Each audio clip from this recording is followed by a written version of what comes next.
Boom, we are live. Hey G fans, GojiFan93 here, and welcome to the 2-year anniversary of my channel. Today, 2 years ago, I started this channel and making stupid videos and whatever, and just yeah, and now we're here 2 years later. It's crazy. So, all right. So first off, I do have a couple of special guests that I'm hoping will come. I'm not sure if all of them that I had planned will arrive, but some of them will be here. I do know that. Yeah, but so this is pretty much just a big, Q&A. Just talk about the 2 years. Any questions that you guys might have. I think I have planned to do talk to you guys about some of the plans I have for 2015. I know I already made a video of that, but there's kind of other things that I wanted to talk in that video, other videos that I didn't say in that update. So 1 second, let me check my phone here real quick, because talking to some people here. So all right. So yeah, we will I guess all right, well anyways, sorry, I was looking at something on my computer, so making sure everything is all right. Oh, first of all, let's make sure everything is good. So please tell me in the comments if everything is sounding all right. I'm gonna use a playback just a second. Okay, I just want to make sure that everything was good on my end here. There goes my phone again. Oh goodness. All right, let's see here. Okay. Also, sorry that the lighting is a little bit dark here. This is just my apartment only has like one light over there, and it doesn't really help the lighting. So, okay. So yeah, I'm trying to figure out. So we're getting one guest. He's going to be arriving soon. You all know him. Y'all love him. He'll be on here soon. Let's see. I'm trying to see if there's any other people that will be coming on here. Okay, so everything seems to be sounding good from you guys, so that's good. Okay, let's see.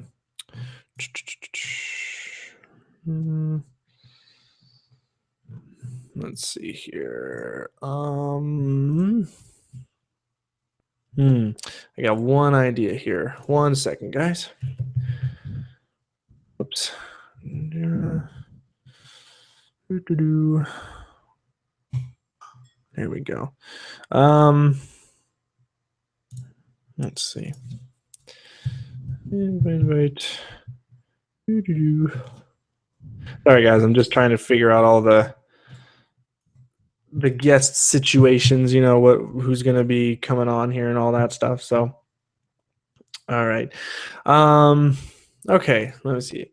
So first off, I just want to say to you guys, just thank you. Thank you from the bottom of my heart. You guys have basically allowed me to do this kind of stuff. I would have never thought in my life I'd be able to do stuff like this, be an entertainer and all that, and especially having it be connected to one of my favorite franchises of all time, being Godzilla. So it's really just such a cool feeling to know that you guys, watch my videos and support the channel and all that. It's really cool. So I can't thank you guys enough. And if it wasn't for you guys, I wouldn't be able to, be in my own apartment. I wouldn't be able to do a lot of the things that I wanted to do. So I thank you guys so much. And this not only is this a celebration of the channel, but this is a celebration of the community that we have created, with this whole channel. So it's really awesome. Okay, so now I know some of you were asking, can I be a guest or whatever, but this was guests that I had prearranged before. Whoa, this was guests that I had thought of before doing the thing. So I'm not going to be inviting people, because usually I've done that in the past, and sometimes it turns into there's just too many people on the hangout, and it's really hard to hear people and all that stuff. It gets too crowded. So it's just planned guests here and all that stuff. So, all right. So we should be getting the first guest in here soon. I hope he's able to come in here soon. I'm not really sure, but there he Hello, is. how you doing? Everybody, I present to you GojiFan93's. All right, it's nice to be here. Thank you so much. Let's see. Can you hear me? Yeah. Wow. Let's see. Wait 1 sec. I think I'm having problems hearing him. Hold on. Let's see what we do here. Hold on. See what's happening. Having some technical difficulties. This is the awesome power of doing it live. Yeah. All right. Thank you for. What's this one? Yeah. Thank you for inviting me. That's not it. Okay. Well, you guys can still hear me, but it seems like I cannot hear GojiFan93's. I don't know why.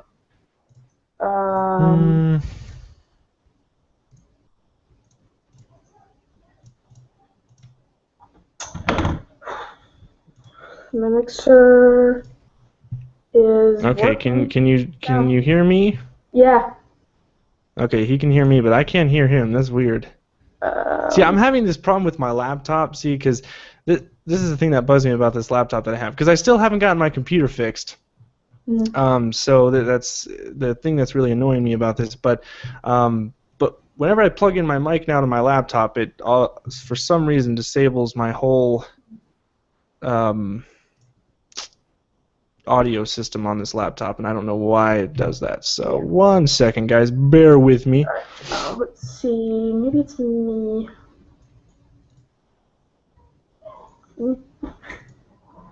See, now I can't even hear the playback. So hold on.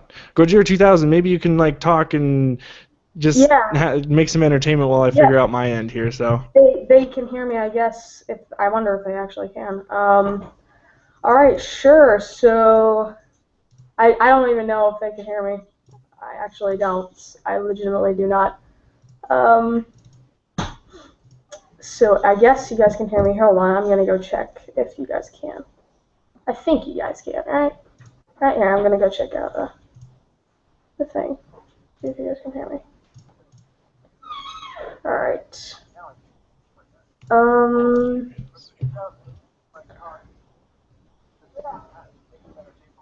Okay, you guys can hear me. All right, sweet. So you guys can hear me. All right, that's awesome. Anyways, all right. So, hey guys, how you guys doing? While GojiFan93 tries to get his poll scenario getting to work. So yeah. Are we good? Yeah. Can you hear me? There we go. I can hear you now. Oh, all right, sweet. All right. Oh, thank you so much for inviting me, by the way.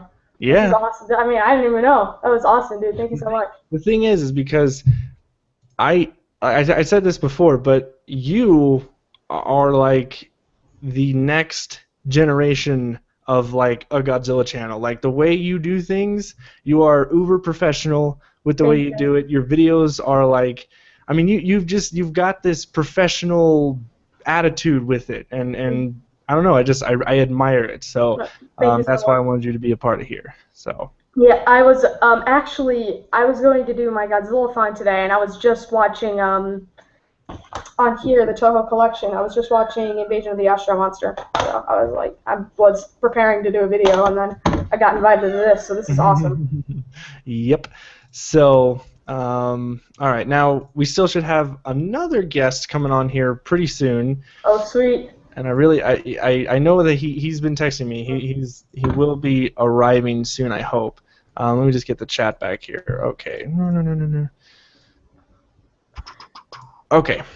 So this is going to be like a Q&A sort of thing, right? Pretty much. It's kind of a Q&A, and I'm also going to discuss more of the stuff that I want to do for this year, kind of like plans that I want to do with that stuff. So I called this on first question. Yeah. So, let's see. Where's my? Here. Okay. All right.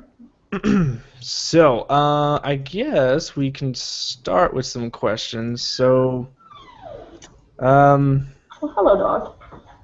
Let's see. Do you guys? So, what are the questions that you guys have for me here? Right, hold on, let me go close this door. Whew, wow. I'm just waiting for questions now. Yeah. Well, I actually have a question real quick. Oh, you do? Yes, I do. My question is I heard like everybody's been waiting for the return of Space Godzilla. Yeah. So I was just wondering how is that all going and like what's been happening? Yeah. So the progress with Return of Space Godzilla, we are actually. I just contacted another animator that we're gonna bring onto the team because our MMD animator is busy with not only his projects but also doing the Return of Space Godzilla, and doing the monster scenes are really it's a big project for him. So we were gonna have him do the human scenes and the monster scenes, but it ended up being too much of a workload for him. So we decided to. I think I made a video about that. I don't remember if I did make like to You call didn't out. you were telling to go get more people into the Yeah, like animators and stuff. So, yeah. But we found someone who I think is pretty good with the animation software that we're wanting to use. And so I gave him a contact, and we're gonna contact Plutonium and get that all set up, and hopefully we can get that progress going. But I will tell you guys that MMD is currently working on the monster scenes right now as we speak. Hopefully, but he's getting those done. So hopefully, when he gets more of that footage done, I can then take some of it and turn it into another teaser trailer or whatever for you guys. I'm kind of thinking maybe like one more teaser trailer and then maybe an official trailer or something. But sorry about that. Hold on one second. No problem. So, let's see. Crystalak Bacon. No, I'm not getting the X Plus King Ghidorah. Way too much money, and I've heard the horror stories of getting that thing in the mail, so I'd rather not spend $400 and have it break on me. So anyways, back to the Space Godzilla thing. Yeah. So I'm hoping that we can get that footage out and I can make a trailer for you guys. I mean, the project's still going. It's just, hitting some snags along the way, which I kind of expected would happen. I really wanted it to come out last year, but that's why I don't set dates for anything. That's why I never be like, okay, well, it'll be out this day, because I for some reason always never make it on that deadline. So I just kind of say it'll be out when it's out, and that's really it. So. Yeah, I really need to stop placing dates. I really do. I'm like so bad because I mean, I swear I was like, everybody get ready because I'm gonna upload a ton of videos. Actually, last week. And then my midterms, our pre-comps, got moved a week earlier, and everything got screwed up. So yeah.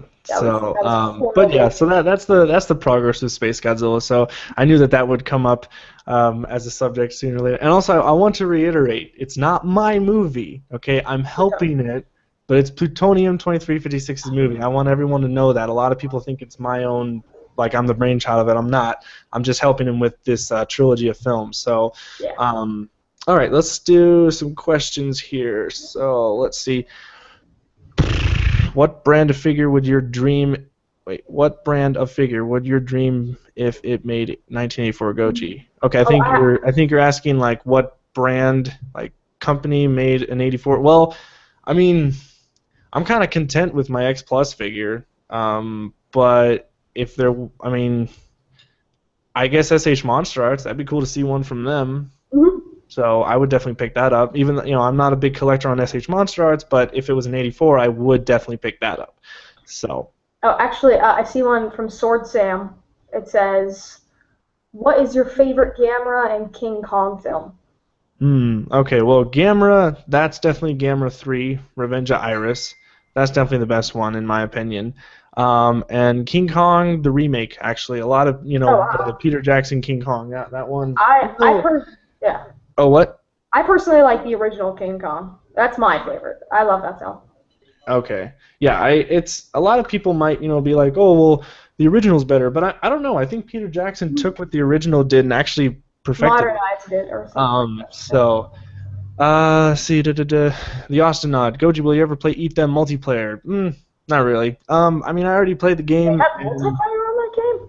I don't really feel like I need to do the multiplayer. I mean, I know it's probably like you fight the other monster or something, and I know that that's one thing that didn't happen in the campaign was actually fighting another monster, but, nah, the game kind of lost its charm right after I did the last level. I haven't touched it ever since I beat it, so it's kind of one of those games that you just beat it once and you just kind of let it go. Move away from it. Yeah. Let's see. Oh, 3 days, awesome. Is Godzilla 2014 one of your favorite designs? And here's our another guest. What is Rob up? from ETN, people. I knew it was I told you it was a guy that you all knew. Wow, Rob. Holy So- cow. I love your videos, dude. That's awesome. I cannot believe that you're here. Wow. Yep. Oh, thank you. Yeah, oh my Yeah, god. we have- So cool. Wow. Rob, this is Gojira2000. This is like the next generation upcoming Godzilla channels. Like this guy right here is like he's the trendsetter for young Godzilla fans.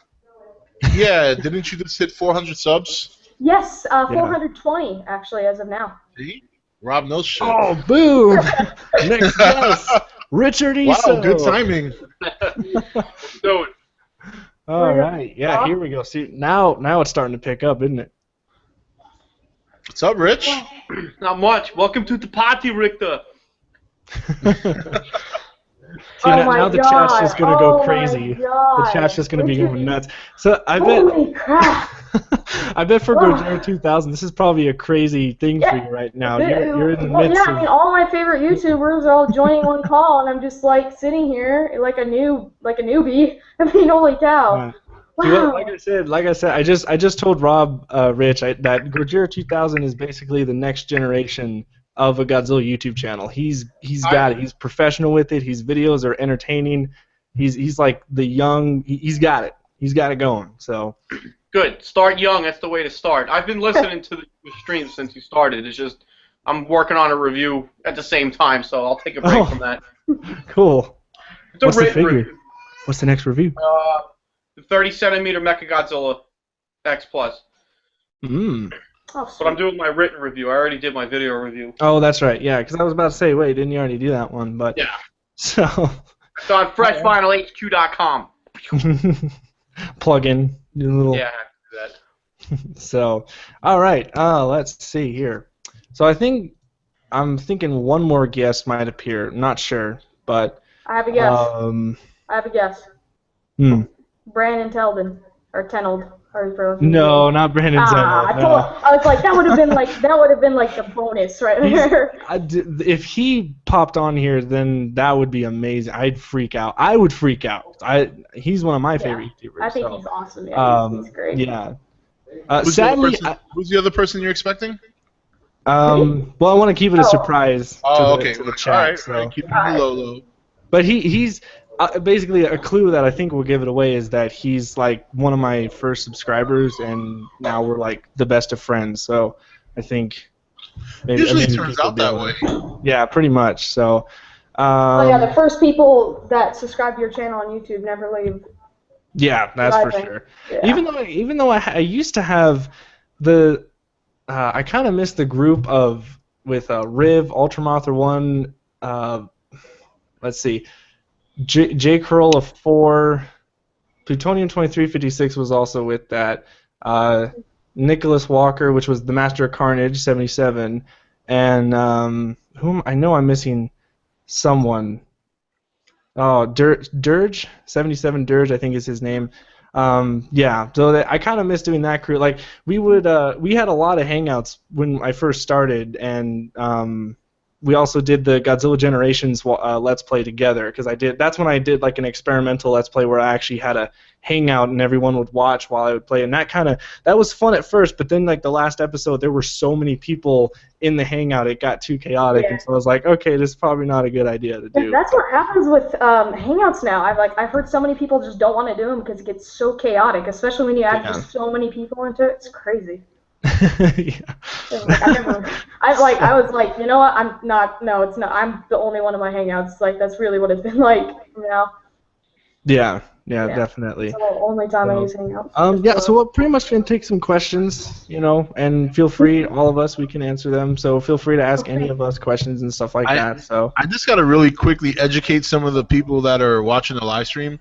See, since this was GojiFan's anniversary, I felt the need to break out the old green drapes. Because that's around the time that I met you. So See, yeah, I got to set this up so that way I can have this old school background to yeah. celebrate the anniversary. So just so some of you guys who came later on when I tried to get all fancy schmancy, I just brought it back to the old school. So That's what I wondered. I was like, wait a minute, that's the old school background. that's right. That's right. So No green screen, man. Got the green drapes. green grapes, yeah. So actually, I got a funny question. What was your guys' thoughts on my top 10 female actresses in Godzilla? 'Cause see, look, Rich just automatically knows.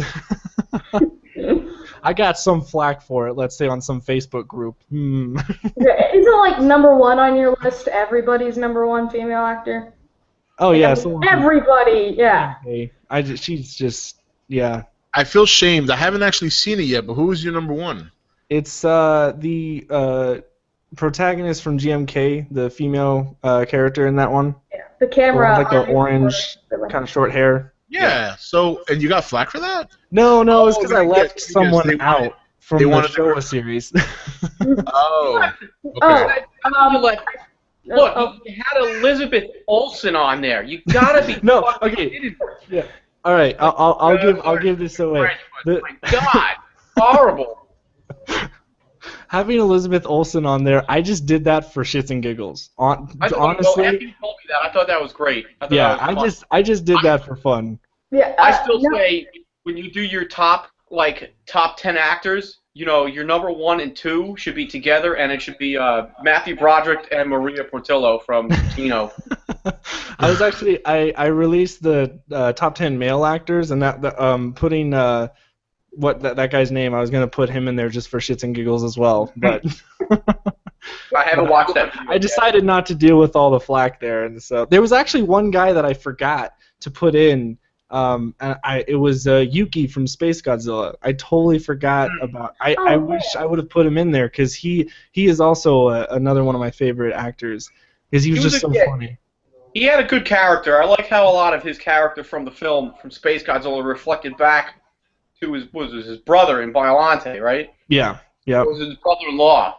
I think it was his brother. Actually, I'm pretty sure. Yeah, I gotta watch it. Yeah, well, that's why I love it because it just like connected the whole series together, and that's what I loved about that. So, but yeah, I'll be doing another list where it'll be because some actors were left out of the male actors list because they're in for the top 10 human villains of the Godzilla series. So they're for that one. And I had the other one for top something characters. I'm not actually sure how many. I might do more than 10 because there's definitely more than 10 characters of the Godzilla series that I think should be in there. So, yeah, but I had to have Akira Takarada at #1. That was a given. That was something that you just duh. So, well, back to your female list. I actually want to say one thing about the female list real quick. Number 7. I'm gonna butcher the name. I always butcher names. Naomi Nishida. I think that was really bad. But basically, the one from Godzilla 2000. I remember that character. She is actually one of my personal favorites, and I think why I like her so much in that film is that she tries to get into what we call the Godzilla chasers, I guess you could say. Yeah. And it's like I like that so much. It's like because her interaction with the little girl in that film was just hilarious because the little girl was always like seemed like she was almost like seemed more superior over her in that film. And I was like, yeah, that whole relationship there was just fantastic. Well, I mean, if you see awesome the Japanese version, her character is completely different than the English version. Totally. Yeah. I used to hate her character. I was like, she's annoying and naggy, and she complains a lot. But then I saw the Japanese version, and the dialogue is completely different. So they dumbed it down for American audiences to make her. To completely changed the way she acted. So in the Japanese version, she's actually really nice, caring, and stuff like that. And that's why I put her on the list, because I just had this complete change of opinion on her character. So, yeah. Yeah, I feel like the Japanese version of that film destroys the American version. Yeah. Like, So, all Rich, the way. what were you gonna say? Let's see. So aside from Elizabeth Olsen, Yuri, her name from GMK, I like her. I like her character, mostly because that whole film felt like a Showa film, and I think we've talked about this before. That's why I think GMK is like my favorite Millennium film. Yeah. As far as the other women go in the Millennium series, they did nothing for me at all. Like, they tried so hard to make you care about them, but I just think their acting was weak in the Millennium films. Now, was it the English dub or the actual audio coming from the actual actor? It was, you know what, I could watch it in Japanese, Did you buy a and new or used one, Michael? Oh, I'm sorry. probably still feel like meh, because it's like some of the, it's just they didn't seem like genuine about their acting. You know, whether it was English dub or subtitles in Japanese, it was just something you couldn't relate. And that was part of the problem with the Millennium series. Is like every film we started over again. You know, so now you're having to learn these characters over again, whereas, you know, in the Heisei films and even in some of the Showa films, like, sure, a lot of the characters were new characters or some were returning vaguely, but you were able to relate yourself to these characters in the other series. Where in the Millennium films, it just felt like everything was rebooted so much with character, there was no continuity. You really never really got a chance to connect with those characters. So, what about the Kiryu movies? Because you kind of... Well, Akane, what was her name? Akane, right? Yeah. Wasn't she? She was in the first one, right? Yeah. Oh, that's well. She was briefly in the second one, I guess. So she kind of got. Yeah. So then they focused on another female in the second one. I'm like, come on, like why? Weren't they using models? They were using models too. So. That is true. That is a funny thing, by the way. If you guys are in the chat, Google any of these actresses' names. You won't get any pictures of them in the Godzilla movies. You'll get model pictures. Every one of these female characters in Godzilla are like models. It's ridiculous. Seriously, It's crazy. I mean, like Miki Sagusa, Megumi Odaka, if I'm pronouncing it right. But you know, everybody could relate to her because you got to know her in Biollante, and she was in every other film after that. So you built up an on-screen relationship with her because you got to know her character. No different than Gondo from Space Godzilla. Like, you know, he was they connected him with Biollante. Even subtly, what was his name? The pilot who flew Super X-3, he was also Aoki. He flew Garuda, and he was also part of the Mechagodzilla crew in '93. That's right. So, you know, those little, even though they're minor, you know, you still get a chance to connect with these characters. Even though, because the series was connected movie after movie, where in the Millennium series, you never really got a chance to connect with them, so there was really no care for them. This is how I feel. GMK, totally love GMK. The acting I thought was great. They weren't trying to take themselves too seriously. We knew that, you know, but they were having fun with it. That's why I think it felt like a show.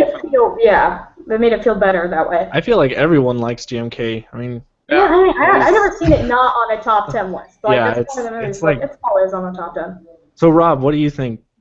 Female actresses? You know, the one that always sticks in my mind is, and I can't remember her name right now, but the one from Monster Zero. That's because I just thought she looked kind of hot in that outfit. I was there was was she the protagonist? That's the one I got a shit ton of flack for not putting on the list. Are you serious? Yes. Wow, that's kind of funny. Well, the other one who always comes to mind, too, is the one who was in every Heisei series, every Heisei movie. Mickey? Or, her character. Yeah, her character's name was Mickey. Yeah. Those are the two that always kind of stand out. And then, of course, the girl from the 54 movie who was having, well, technically she wasn't having an affair, but she was supposed to go with Serizawa, and she ended up, Emiko. Yeah, so those three really stand out for me. Koichi, if I'm pronouncing it right. She was on my list. I had to put her on my list. Yeah, and she was pretty too. Oh yeah. Well, they were all Yeah, they were all pretty. Yeah, Mickey was all right, but man, that Masahiro chick. Oof. Yeah, I'd have alien hybrids with that in a minute. only in that Exilian suit. That's when she's. Then do you wish she was in the Final Wars Exilian suits, the skin type black? No, I'm just kidding. Oh man, don't get me started. Look at Rich. Rich is just like. Well, by then she would have been like what, 60 years old. So I don't know. I have to get a lot of loot for that. Yeah, I was actually going to go jump back to what Richard Easto said, and I actually completely respect your opinion on this. But one thing that I think kind of like about the Millennium series is that it was a reboot. Now, I really like when it goes to sequels. That's one reason why I love the Heisei era, is because every movie is goes in a sequence. But what I liked about the Millennium series is that it's just like each movie is on its own and as a reboot. And the reason I think it's just drawing a new story each time, which I enjoy, like having a new one each time. But yeah, at the same time, it did get annoying to see Godzilla versus Megaguirus, or Megaguirus, whichever one, however you pronounce it. That one, I'm a huge fan of that film, and I know a lot of people don't like it that much. But for some reason, there was the whole storyline between the black hole and the characters in that film, especially. I actually really liked some of the characters within that film, and there was just something about the storyline that all went together for me, and it was just fantastic. And one thing that really that I think is remarkable about that film is that it draws a whole storyline for Godzilla's history. It goes back to when he writes it. It's like 1954, 1966, 1996, and then the 2001 attack, which they were in at the time. And the Meganula from Rodan. Meganula from Rodan. Oh, yeah. Mm-hmm. Was that the first scene in there? Mm-hmm. Yeah. I mean, it's been super long since I've seen Rodan, the first film, but when I read about it, I was like, oh, that's interesting. So it kind of connects. Yeah, the Meganula. Because he was feeding off of him. It was something like that. A bunch of Meganula were coming in. Yeah. Godzilla's G cells, and then went back to the queen and revived her, or whatever. It's mutants, monsters. Yeah, that was that one scene, and I remember you were talking about it where where Godzilla's being attacked by the Meganula, and it was like they're all coming around and they're surrounding him and they're all trying to take out his energy. I was like, he was really, really smart in that. I don't know, there's just something about that, like how he took them all out. It was really, really cool. Well, when we were, Rich, when I was in one of your Fresh Vinyl discussions or the live streams, I remember David, Eric Dopko was talking about, his opinions on Megaguirus, and I kind of agree with him exactly. Like, the only thing we don't like about the film is Megaguirus herself. Like, everything else about the film, I think we both kind of agree with. I have a soft spot for Megaguirus. I thought the film was good up until the end. And if I remember correctly, that's what David was talking about. Yeah. I thought the story was fun. It was, a pretty fun sci-fi story. You got the black hole, the dimension tide. But again, it was rebooted, history. Yeah. But I like how they connected the movie, to things from the. Wait, did they connect it from things from the past? They didn't. They kind of connected it to 1954, but it wasn't the exact story. 1954 was a starting point for every Millennium film. Oh, absolutely. So, but up until the end, I think it was up until the humor started, is where it started ruining for me. The jump Godzilla did, I'm like, ugh. I got a little bit of a chuckle out of when he was shaking his head off, the debris. I thought, all right, that's pretty cool, Yeah. But the whole jump ruined it, at the end. I was like, how can I take the rest of this movie seriously now? Oh, I thought it was so funny. It is kind of interesting with that. It's just like Millennium Series, Showa era. It jumps back to that cheesiness. So it's just, that's fantastic. See, you can't replicate what's been done before and get the same charm out of it. Yeah. For instance, maybe we'll talk about this, but real quick, if Godzilla 2014 or the next two Godzilla films by Toho or Legendary are guys in a suit, do we really expect that to work? How is that I want it to work. Trust me, I want it to work, man in a suit. But the Especially bar for- has been. Yeah. What's up, dude? I say because I think they were planning to release it worldwide. From what I've heard, they're planning to release that movie. I hope they. Actually, I hope they don't. Yeah, I agree. I completely agree. If they do it in Cinemation, totally. They're probably. I don't. Yeah, I want it to work in a suit, but CGI has come so far now. Mhm. You know, everybody expects perfection. You know, you go back to thinking back when Jurassic Park came out in 1993. I mean, that's really when computer-generated images really took off. Yeah. And then fast forward to 1999, you got Star Wars Episode 1, and then Lord of the Rings came out. You know, so, you know, CGI has jumped leaps and bounds since the 90s. Mhm. So now there's this generation that all they expect is the most realistic looking, film out there. So when you put a guy in a suit, and that's why everybody nowadays, to all the kids out there that are watching, fans, collectors, whatever, oh, you like a guy in a rubber suit, and they want to pick on us or whatever we like, Yeah. And that's where this whole visage comes from. Oh, it's just a guy in a rubber suit. Like, how is anybody supposed to buy that? And I will say real quick, to people that want to talk shit about guys in a rubber suit, so is Batman, so is Spider-Man, Superman, and all these other heroes that everybody wears. So is your precious alien. Or bags or T-shirts, so blow it out your ass if you don't you got know- power Godzilla. So is Alien. That's a guy in a rubber suit. Well, except for when it's like super action parts, and then there's CGI. But I mean, like, and Predator. Have you guys seen the new Predators? Well, the latest Guy in a Predator suit. movie. They're all Guy in a guys in suits. So you can. Yeah. I feel like, and I think we'll talk more about 2016, but because that's a big deal. But I want them to not release it on a big scale. Yeah. I feel if they were to do it with a guy in a suit, which I hope they do. I kind of hope we have like the Japanese or like traditional suitimation stuff like that, and then we have America doing our CGI whatever that. But I hope they don't release it everywhere because I just feel like that's gonna conflict with the legendary movies because everyone's gonna be confused. Then if you're not a fan, you're gonna be really confused. You're gonna be like, wait a minute, so what? Yeah. What is this like? Why are there a bunch of Japanese people now in this movie? I thought this was a sequel to the one that came out in 2014, and because it's the same thing happened to Zilla when Godzilla 2000 came out because everyone was like, wait a minute, is Godzilla 2000 a sequel to the 1998 one? Like, I'm confused. So I just hope it doesn't. They don't do that. I really do not know how people got that mixed up. Yeah. So okay, let's. I think Rob his kids are awake or something.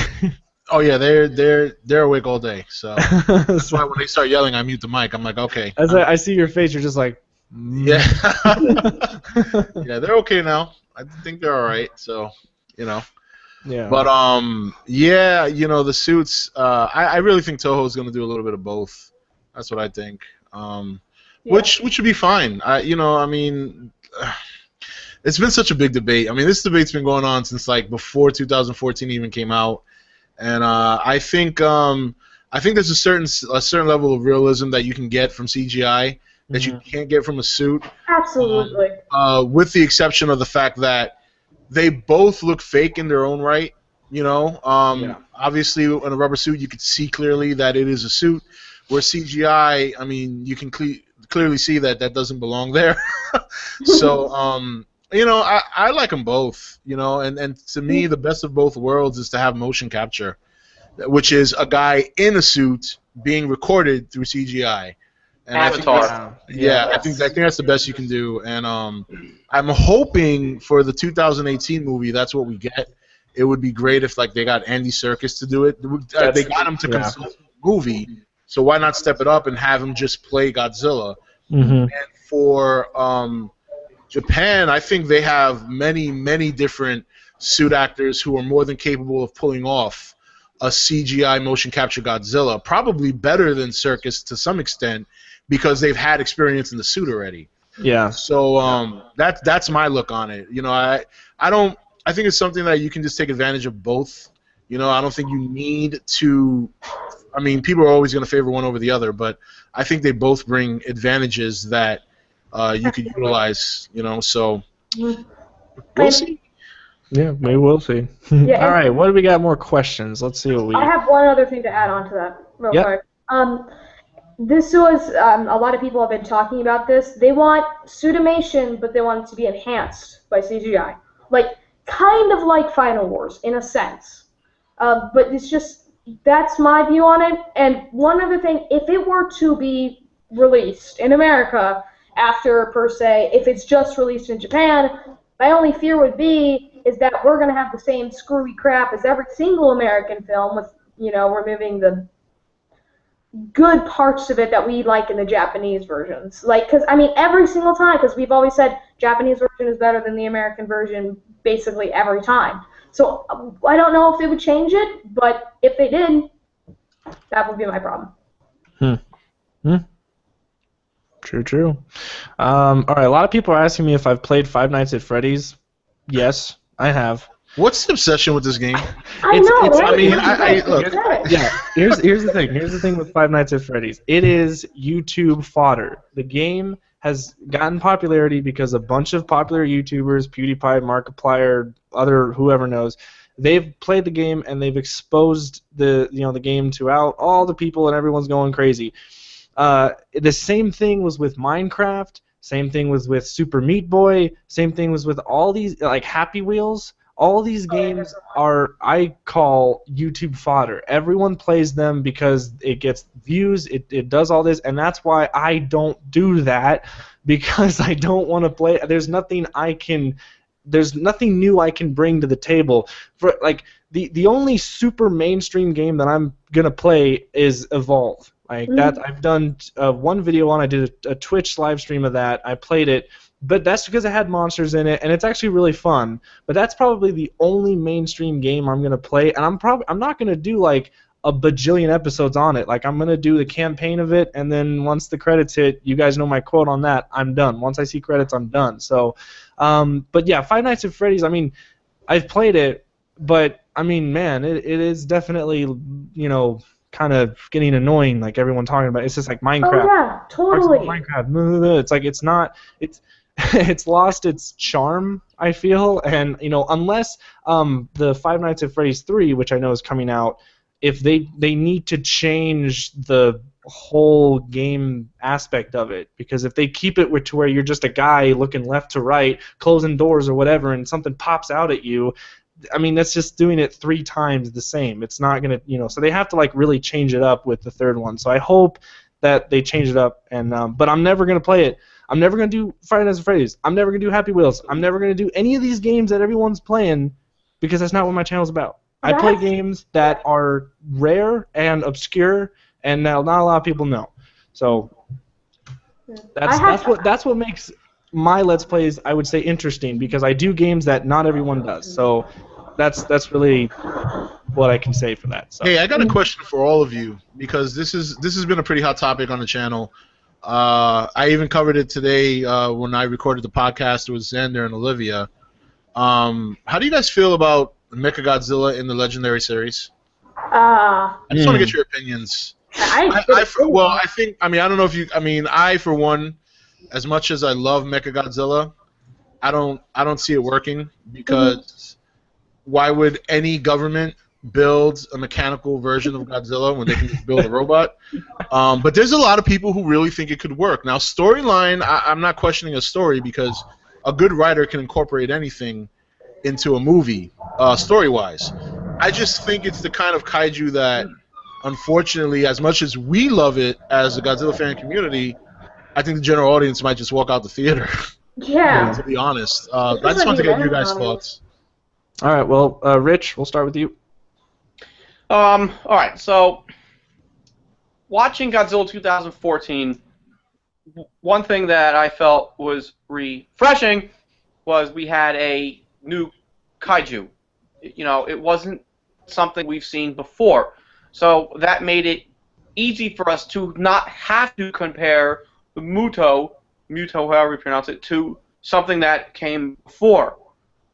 So the thought of hearing King Ghidorah, Mothra, Rodan being confirmed for the next 2 films, whichever ones they show up in, I was like, all right, that's pretty cool, awesome. But it's gonna, how hard it's gonna be for hardcore Godzilla fans not to sit here and complain, oh, King Ghidorah, he was not supposed to do that, or why didn't he do that, or why is Rodan doing that? Oh, all this bickering garbage. So That's I a would good say point. I never even thought about that happening. That's actually a very good point. Yeah, so I would think the same thing about Mechagodzilla. Like, why does he look like that? It's all these nitpicking questions that people are going to tear up instead of just enjoying what's being presented to them. Because, it was still happening with the Mutos. Everybody was picking them apart. Like, just enjoy what's in front of you. Stop trying to compare it to anything else. Absolutely. So, with Mechagodzilla, yeah, it can work. I don't see it, being a giant catastrophe. Hold on. Oh, never mind. I don't see it being a giant catastrophe. Like, they could pull it off, but it has to be set in this realistic world that Gareth Edwards created. Maybe save Mechagodzilla for the third one. Start the second one where, like he's getting pre-built or something, or something. I don't know. Would it be a guy? Would it be people inside controlling it? Would it be remote controlled from elsewhere? Then the other part is there's so much source material to go from the show Mechagodzilla, the Heisei, and then the Millennium. And even the Millennium and the Heisei Mechagodzillas were tore apart. Oh, well, we don't like the fact that Mechagodzilla's a hero now, controlled by G-Force. Yeah. There's just so much that it can go either way. So if I had so I'm getting so off track. So if I had to put all that garbage aside, I think it would work. Maybe it's a joint project by the UN, because obviously these monsters can go all over the world. So I think it could work if it's done. If they take it seriously, not like just another monster or robot just to have thrown in front of Godzilla. Yeah. Okay. All right, Gojira 2000. What's your thoughts? Yep. So I actually did a whole video on this, and I remember saying that I personally don't think this will happen. Kind of adding on to what Richard said, and basically what Richard said. He was saying, yeah, it wouldn't. I don't think it would appeal to any other audience, really. Oh. Hold on. We're gonna have some stuff for you guys. So take a break. Okay. All right, totally. Here. Oh. Here, excuse me, guys. We'll be back soon. Parental. Aw. Okay. Well, he'll be back. All right. So, yeah, Mechagodzilla in the I don't know. I can't really picture that. Every time I picture it, I think of just a mechanical version of what Godzilla looks like in there, and the legendary Godzilla design. So it would look. It'd be cool to us, obviously. But to the general audience, I feel like they wouldn't get it, because I feel like they would be making comparisons to Pacific Rim. I've seen a lot of people in the chat, they've been talking about Pacific Rim's already been there with giant robots. So I feel like right now, because of Pacific Rim, everyone has, when it comes to robots fighting giant monsters, they have the Jaegers in mind. So I feel if it was like a dinosaur-looking robot, then it would look pretty silly. So I don't know. I kind of would. I'm fine with, Rodan, Mothra, and King Ghidorah, and if there's another kind of monster. The only thing I'm worried about is I don't want them to make Mothra, Rodan, and King Ghidorah these Muto variations. I don't want them to have, this, black-red theme. Because if you guys looked on DeviantArt, there's an artist who made these CG or 3D rendered models of Gigan and Rodan in a Muto form, and that I don't want to see, because then it's just becoming generic. It's like you just take that theme and just slap it on any monster and just call it that name. I don't want to see that. Like, King Ghidorah has to be gold. Mothra has to look at least not as colorful, but she has to at least still have her characteristics, and on the wings needs to have really beautiful designs and stuff. I feel like she still needs to look elegant. Somewhat, elegant.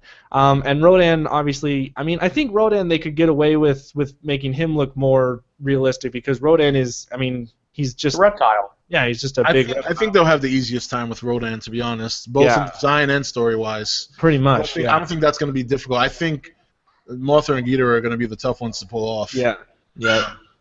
I think Mothra would be the hardest one because I mean they're gonna have to. I mean there's not gonna be little twins and fairies and all that stuff. I can't fly. Of course, there's gonna be twins. Didn't you see them in the building? Oh, that's right. I forgot. The side of the building. Did you remember that? There, man. And then after that, Vishnu came out and Taligan was all like, it was crazy. Fireman scared him away. Oh yeah, and Vinishu. Oh yeah.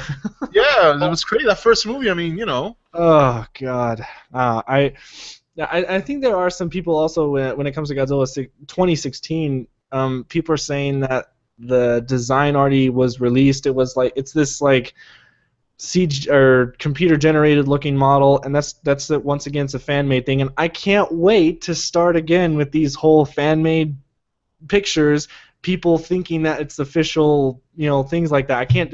Rob, do you remember how many times both of us had to bring down the hammer of reality and just tell all these people that this is fan art stuff. It's all on DeviantArt. It's not real. It's not legit. Like, oh my God, I don't want to do that. Yeah, that was a lot of fun. I'm getting ready because let's see, we're in 2015 now. You figure by late 2016, early 2017 is when it's all gonna start rolling again. Oh, it's all gonna come back. So all we have a year. You have a little over a year to relax and just But actually, what's gonna be talked about a lot now is King Kong. That's right. King Kong. My kids are going upstairs. Actually, let me let you take the realms until they go up. So that way, I don't want people to. Hey, this is a Goji fan live stream. We don't have to be perfect. Nothing's perfect when we do stuff like this. Right. Yeah, but I gotta say something too. A lot of people are complaining that I didn't put Bryan Cranston in the top 10 male actors of Godzilla. The reason why is not just because it's new, so it's because it's the latest, because that's what some people say, like, oh, you're just too much into the Japanese bit. But here's the thing. Bryan Cranston's a good actor, okay? But in my opinion, I never saw Breaking Bad, so for me, the only experience I've seen, I know, I don't watch television. I just started watching Breaking Bad.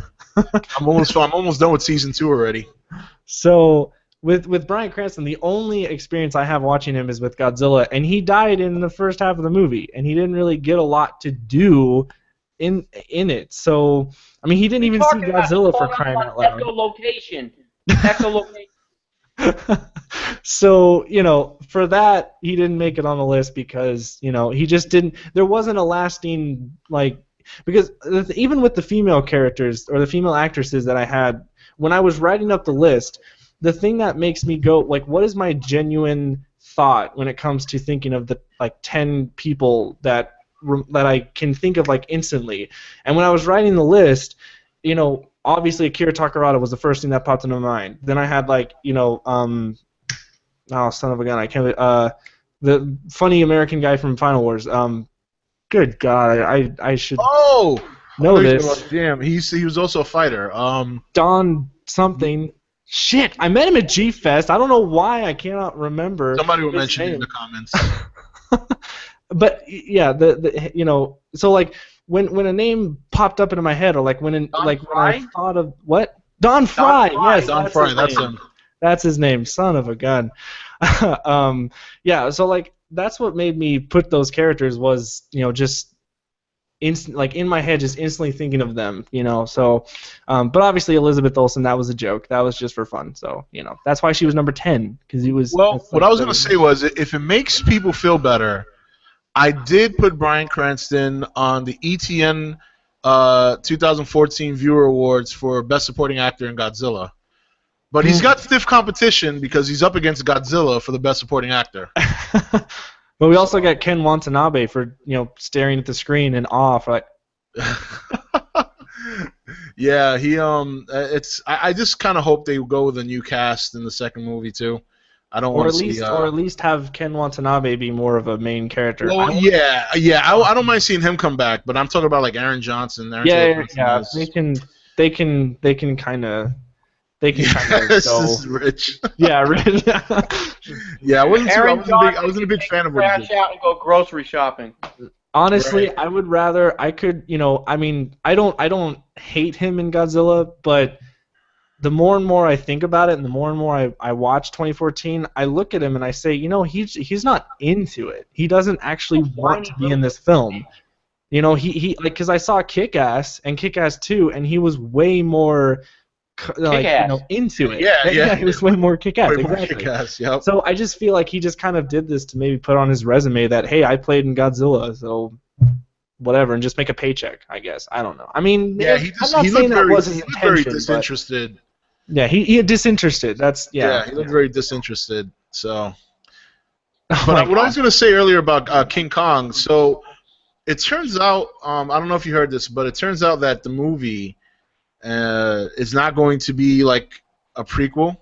It's going to be set, or at least they interviewed J.K. Simmons, who's going to be in the movie, and he said that it's going to be set in the early part in 1971 Detroit.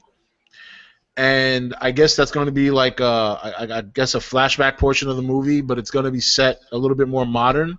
Obviously, Tom Hiddleston's in it. You guys know who plays Loki.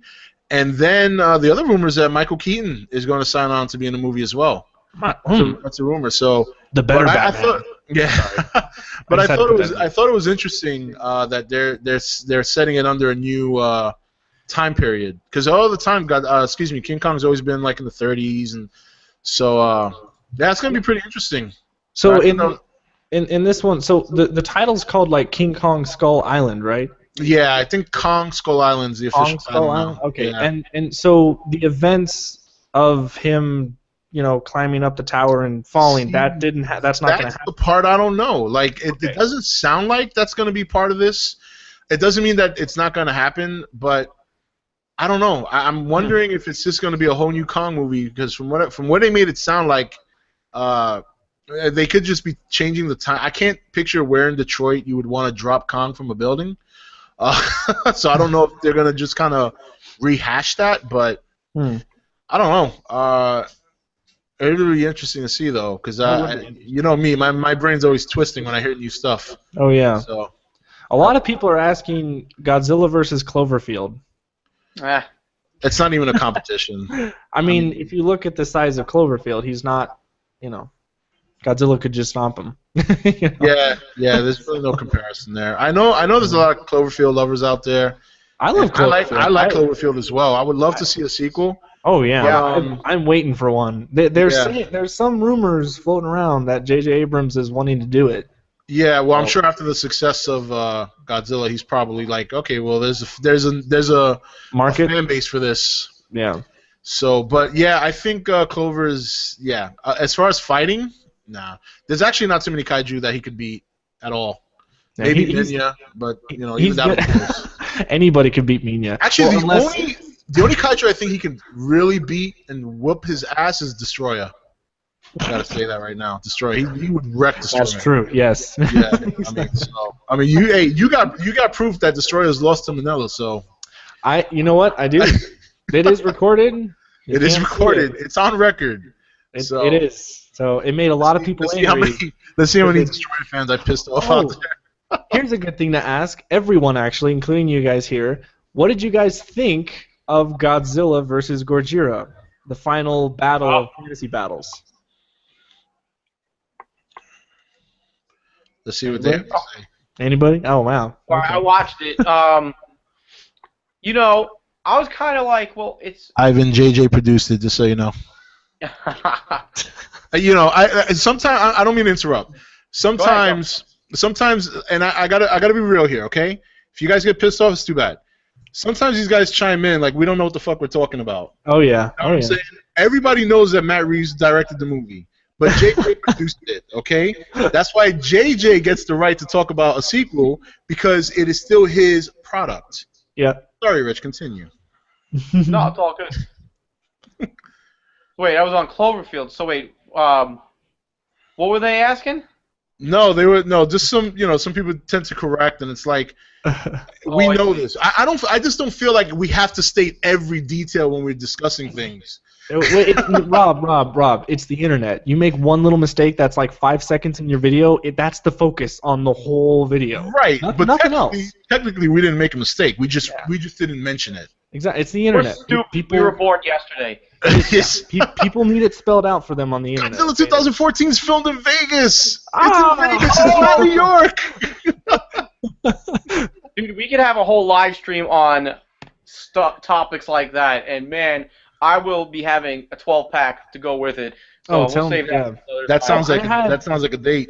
I had a conversation. I had a conversation on the chat before we started the live stream about something that's really pissing me off lately. But okay, so Rich, about Gojira versus Godzilla.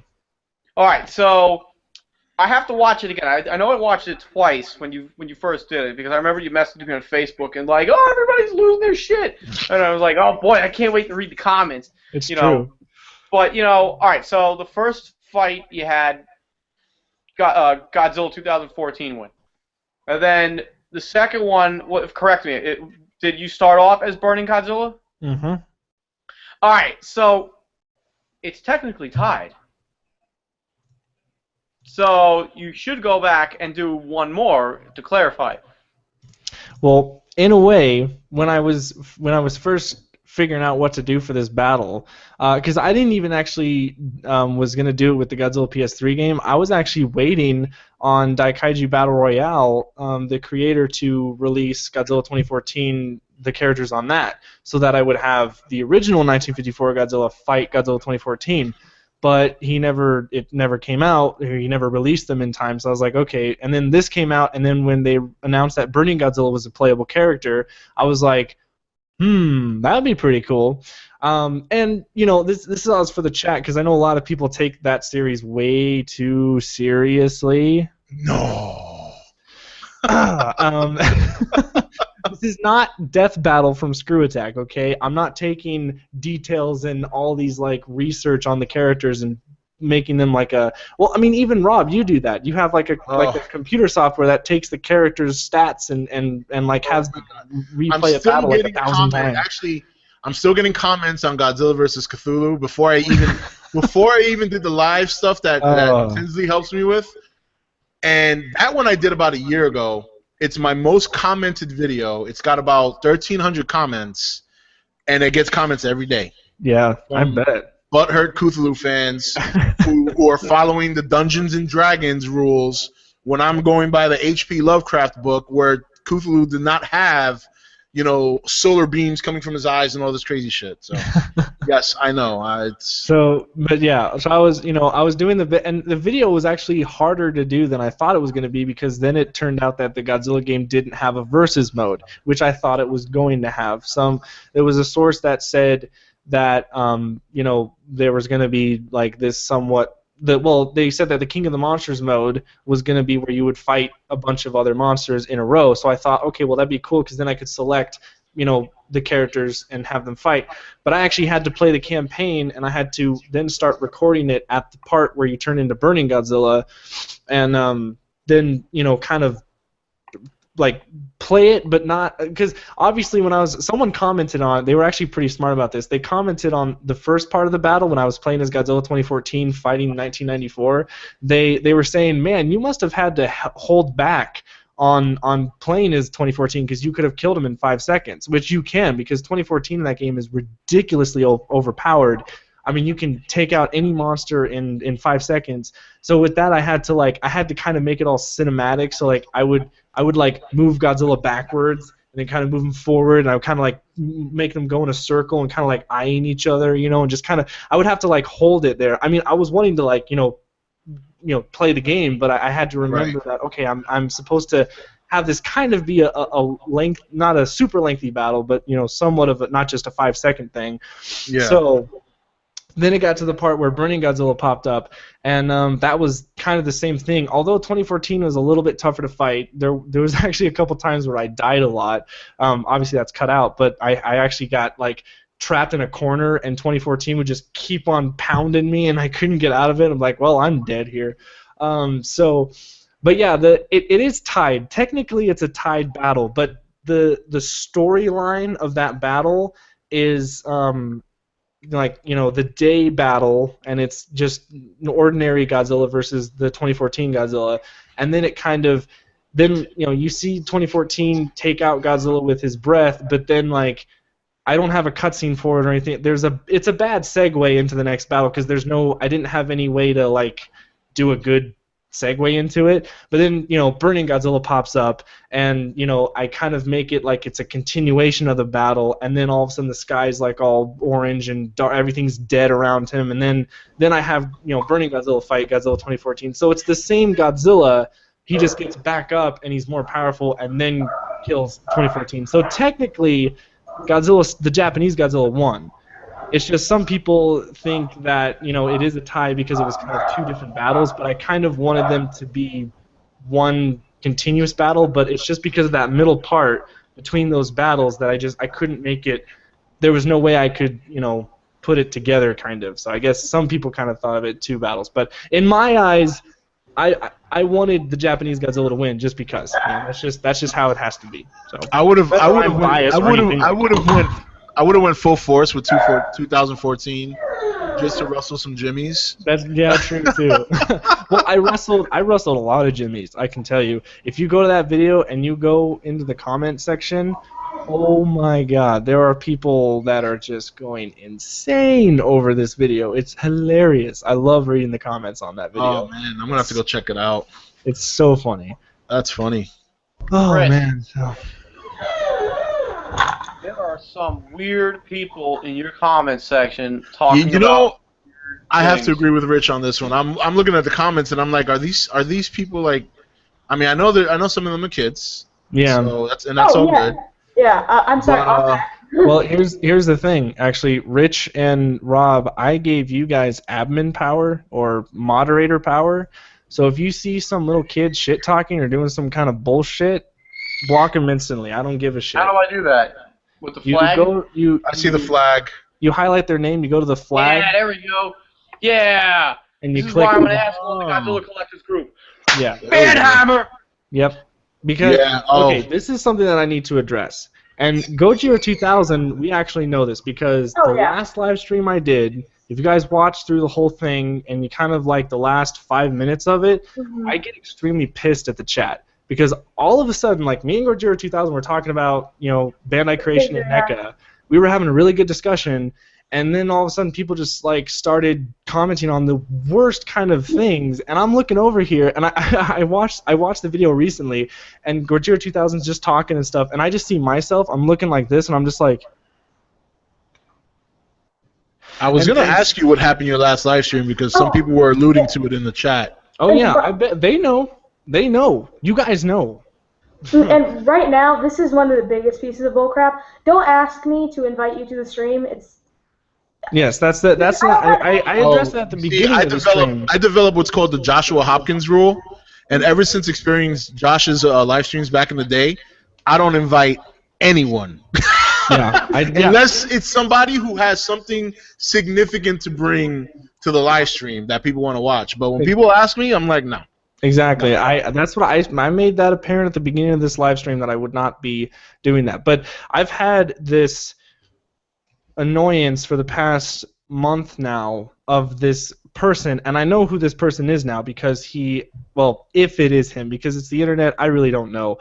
But this guy pretending to be me, taking my channel name and literally making his own channel and going on other people's videos and shit-talking them, trying to make me look bad. Oh, I know who that is. Other people's videos. I know someone has your name, Rob. I know who it is. It's the same person.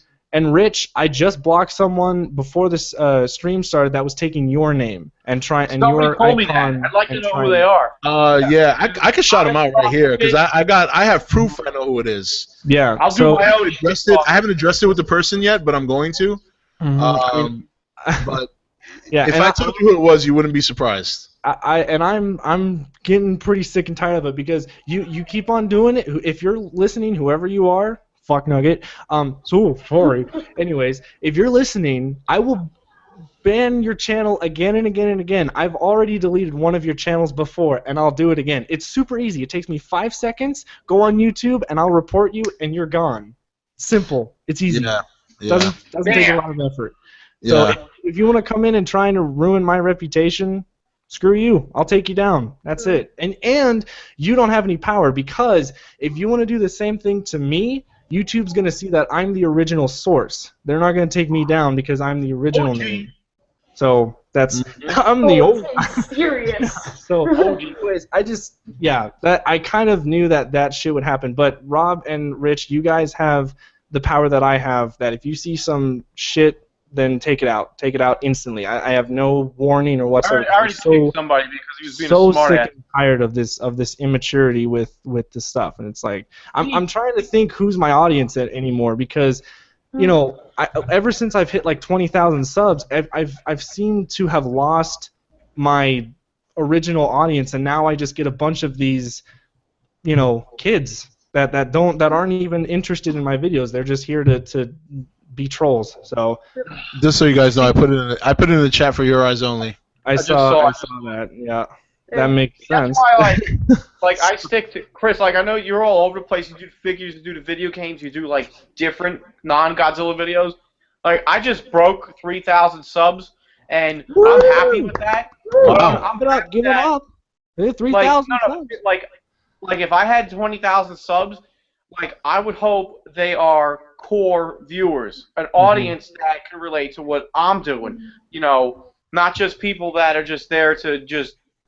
Or subscribing for whatever reason. Like I want an audience that I'm actually talking to. You know, people that actually give a crap about. You know I collect all kinds of stuff. A lot of the stuff you guys see on my channel, we noticed before, is X Plus. I'm running out of X Plus to review, so we're gonna have to start doing some other stuff soon. Yep. But you know, whether it's 3,000 subs or 20,000 plus or whatever it is, you know, these people out there think they're so much smarter when they're tucked behind that little computer screen that you're on. Yeah. Safe on mommy's little computer screen that you guys could just run your big freaking mouths. You know, I guarantee that 99.9% of you wouldn't have the balls to say what you say on YouTube to our faces. So that would be the day. That would be the day. Look, hey, if you have an issue. If you're one of those trolls and you have an issue with me, come see me at GFest next year. Yeah. See if you have the balls to actually come up to me in person. Right. Me and my cult, my fresh vinyl cult will be there. Yeah. Are you, Rich, are you going to have another panel at GFest this year? Well, I guess now's a better time to talk about it, but I'm actually trying to, yes, work a panel in, it will be Fresh Vinyl Live at GFest. So, the idea would be to cover. Last year we covered just like as much as possible, like the biggest toy lines. You know, there was so much. We did 2 hours worth of panel, and there was so much to talk about. It's hard to get everything in. You know, there's so much to talk about. So what I want to do next year or this year now is cover at least the top 10 biggest figure releases from GFest 21. To GFest 22, you know, that way we could, you know, I don't know, like talk about the biggest stuff. So that's what my goal is. Yeah. One other thing, adding on to crap YouTube comments. The worst thing about being a young YouTuber is that when I'm invited to these calls, the most amount of shit comments come in because it's like. Oh, you get invited to the stream, can I come? Oh, you got invited to the stream, I automatically hate you because now you're up there with the big dogs. It sucks. It does. I hate it so bad. Well, the thing is, it doesn't matter age. It's because with your channel, I see potential. I'm sorry if I don't see anybody else, but I mean, GojiFan93's caught my eye when it came to the way he does his videos. So, I mean, you know, and that's why I wanted to invite him on because he's one of, like, the new friends that I've made this past year. So that's why I wanted to be a part of this because it's a 2-year celebration. You know, Rob and Rich have been here for the 2 years actually, and we've been friends now for a super long time. GojiFan93's is one of the new ones, and I wanted to have other people there. Sadly, I was gonna have GojiFan93's here. That was one of the ones. I really wanted to have him here, but he couldn't show. And I was also, and then I don't know. I guess I'll just say I was gonna have Plutonium here as well, but I haven't gotten a message from him. So, but. Yeah, that's the thing is you know it's all about good content. You put out good content. Yeah, people are gonna watch you. I mean, we say kids and all this stuff, but it's not aimed at if you're a kid. It's because we call you a kid because you're acting like one. You're not being mature. Gorgier2000 is being mature, and there's a lot of you in the chat that are mature. I'm not saying all of you guys are bad. I'm just saying a lot of my viewers now, or you know, so-called fans, are just a bunch of kids trolling my videos and making other people. You know, someone says something in the comments, and then all of a sudden I see this thread of these arguments, and I'm just like, what is going on here? Are you guys even watching the videos anymore? Like, what am I doing here? I give you credit for that because a lot of my fan base is older, you know, like collectors, you know, that are able to collect, or you know, that collect what I do. So, I've seen the threads on your videos, and I'm like, what the flying Megalon tits is going on here? You know, that's just the thing I say. Don't mind me. Yeah, no, it's true. But, I mean, You know, the whole idea is we want to create, all four of us here, we want to create material that can relate to our viewers. We want to keep putting content out to you guys that appreciate our work, and I can tell you right now, we do appreciate it, you know. Because without our viewers, without our quality viewers, there is no us. Yes, So, I mean, yeah, if it wasn't for any of you guys, this 2-year anniversary would not even be here right now. You know, I mean, I'm taking the time out of my day to do this for you guys because it's really the only thing that I can do, you know, because I can't meet every one of you individually. I can't shake your hand or anything like that. So this is the really only way I can think of, you know, to do that. But if we have idiots that just come into the comments and ruin everything for everybody, then hey, that sucks. But you know, I understand why PewDiePie turned his comments off because that guy. Can you imagine? Can you imagine? Well, yeah. Oh yeah, I mean, I can't imagine the amount of idiots that go on his videos and just. on YouTube, right? Oh, he's #1. Yeah. So I mean, it's like I get it. I get why he does it because you know I feel like I'm losing my audience to these people. And it kind of sucks, you know. I mean, because I'm not in it for subs, okay, people. This is not. I don't do this to get the most subs. I mean, it's amazing that I have over 20, but I didn't think I would get there. I mean, come on. I mean, like it's crazy, but I'm not in it for that. I'm in it to make this content to entertain you guys and to just have fun. Like I said, my channel description. If you guys go on my channel, you go to the about page. That one sentence. That's the point. You guys all know what that sentence is, and that's the reason I do this. So it's not it's not for subs, and so I don't have a problem banning people and losing a sub because I don't really care at the end of the day. I mean, if I have 100, I wouldn't care if I had 100 subs again because that way then I could easily communicate with everybody again. Actually, because it was way easier to communicate with a lot more people. I used to respond to way more comments, but now I get flooded. I can't really do it as much, and it sucks. It sucks. I hate the fact that I can't reply to everyone anymore. But okay, but anyways, enough with the YouTube drama of things. Let's get back to the fun. So a lot of people are asking if I've seen the AVGN movie. Yes, I have. The AVGN movie was really good, actually. I love Ralph. He has been. I mean, he's been like. He's like the original video gamer YouTuber, pretty much. I mean, he's been. I mean, he's inspired so many thousands of channels. And including myself in a way. I mean, I'm not angry or rant or anything like that, but just to make videos, make content and stuff like that.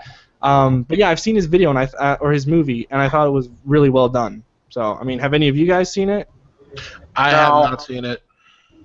You should check it out because there's a really cool part that's a huge tribute to kaiju films. It's like awesome. If like in the chat, if you guys know what I'm talking about, the part where it's like this monster shows up and stuff, it's really, really awesome.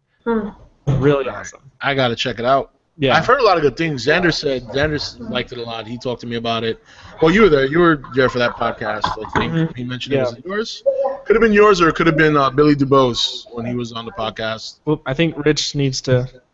Yeah, I talked about kaiju. For some reason, I don't know why it just triggered in my head. Rob, you're in Boston, right? Yes. All right, so you're not that far from me. So you heard of the convention, Anime Boston, right? That's coming April. I did hear of a convention. I don't think it was that one. I think the one I heard of that I was gonna try and go to was a video game one. I think it was PAX. Yeah, because that's coming to Boston. All right, so But I didn't hear about that one. Yeah, so check this out. Anime Boston is April 3rd, 4th, and 5th. It's like the first weekend in April. And there is within our Godzilla community right now on the Anime Boston Facebook page, we are trying to get the attention and get as much interest out there to bring Haru Nakajima, Ken Satsuma, and Tomatsu Kitagawa, all three suit actors, to come to this convention in Boston in like 2-3 months, whatever it is. So, for anybody that's out there watching within the New England or the East Coast, New York area within driving distance, if you missed them at Chiller and you want to see all three suit actors, possibly, it's not set in stone, there needs to be enough information or interest drawn up to get them here. So, go to Anime Boston's Facebook page and post on there and tell them you want them to come. So, That'd be awesome. I'm glad you told me about that, because I'm definitely gonna look into that. See if I can. I'm taking it you're gonna go, right, Rich? What's that? I'm taking it you're going. I'm gonna make it my business to go, if not the whole weekend, at least one of the days, like hands down. Because the theme this year is Kaiju versus Mecha. Oh, you guys are lucky. This is awesome. So there's nothing here. Yeah, because damn, that's 3 now I gotta go to. Because I gotta go to Film Fest this year, and Olivia and Xander are gonna come, and we're one way or another we're doing a live podcast somewhere. I'm gonna email them and see if I can get one, but otherwise we'll do one in the damn hotel room if we have to. Did you already book a room? Not yet, but I know I got till the end of February. Well, the end of February for the deal, but in terms of booking a room, I have not yet. You might want to consider trying to do it as soon as possible, because either the rooms are all sold out already, which I'm pretty sure they are, or the rooms that were blocked for G-Fest are not either all gone or maybe there's more that needs to be opened. I don't know. So try not to wait. The lucky one. She's like an hour away from there. Yeah. I would love to see those. But there's plenty of hotels actors. within like driving distance. Oh man, you guys are lucky. I know, Rich. You've already met them actually. You lucky. Yeah, dude. Like, I mean, I met them. I've met them all twice now in my life. Gosh, that's insane. At Chiller, I got this awesome print from I can't pronounce his name, Nishikawa. He did this art, and it was specifically for Chiller. And all three of them autographed it. Man. And then it's in its roll. I picked up that 60th anniversary poster with their autographs on it, also from Showcase Showcase Daikaiju. Check that out if anybody's out there looking to pick up some Godzilla collectibles. ShowcaseDaikaiju.com. But yeah. Yeah, so I mean, there's an opportunity to meet Haru Nakajima. I would definitely recommend, everybody that's able to attend this event in Boston, try to make it possible if they happen to get there. So yeah. Sorry, that was my short plug. I wanted to get that out there. Can we confirm, Rob, that ETN will be at G-Fest next year? This year, yes, we are definitely going. Yeah. That's definite. All right, Here you go, guys. Confirmation. Exclusive news. Bam. Yeah, I can tell you what, if I don't have my own panel, which I'm pretty sure I will, because I've already talked to the coordinators, I'm going to try to do a Fresh Vinyl Live from my hotel room. And that'd be cool. Hell, why not do both? Be greedy. I should. Just do both, yeah. Hell, I'm going to podcast from the sidewalk if I have to. Whatever it takes. I think it would be really cool. The one thing, like last year, was cool to have the panels that were there, but I think one thing that's missing is a Godzilla YouTuber panel. Oh, yeah. You know what? That's even a better idea. The best. Get them all together, I guess. Dude, we could just have like a Godzilla YouTube party. That would be even cool. That would be pretty awesome. Oh yeah. We'll include alcohol. That's that would be cool. But we're all going to G-Fest next year, right? Yeah. Booked already. We are talking this year, right? Just so I'm clear. Yeah. Yeah, Okay. 2015. I know some of us still haven't gotten quite into 2015 yet, but I know I was shoved in because I had to get my damn benefits package handed in before the end of the month. So I'm Yeah, like I'm 2015. Yeah, I'm really wondering what it's gonna be like. It's gonna be awesome. Will it be your first time Goji or Yes, 2000? it will be. I just one thing that I know what I'm going to hate about it, and it's kind of adding on to what you said earlier, is like I'm just gonna meet those people there that I know hate me so hardcore. I just know I'm going to meet those people, and it's gonna Actually, suck. I wouldn't say that because I went there and I actually got one guy actually apologized to me. When I was Oh. actually there, I went downstairs and to check out the game room, and there was actually one guy that came up to me. He's like, "Are you a Goji fan?" I'm like, "Yeah," and he's like, "I'm sorry for posting the crap I did back then, whenever," and I'm like, "Oh, okay, well, so I wouldn't expect that because a lot of people don't have the balls to actually come up to you if they don't like you. They won't No, do that's it. true. They'll just kind of avoid you. They'll just be like, "Oh, he's here. Oh, now." So I It's don't like, have oh, the my tables mom have and my turned. computer in front of me to protect me now. Oh Yeah. no. Mhm. So yeah, I wouldn't worry about it. So Yeah. So, should we do like another question or something? a lot of people are asking where G Fest is. That's Chicago. Chicago. Yeah. Actually, well, it is outside of Chicago. It's technically in Rosemont, Rosemont. Rosemont. That's right. Yeah. There you go. but it's like what 30 minutes from downtown Chicago, give or take a drive.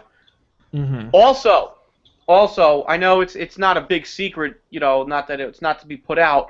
There is going to be another Kickstarter for another Ifukube concert. So Really? yeah, Oh, that'd be it's not awesome. yeah, so it all depends on I'm not sure exactly when the Kickstarter is going to happen, but I do know that the goal is going to be higher. Because I'm friends with the conductor John DeSantis. I'm friends with him and the producer Chris Olio.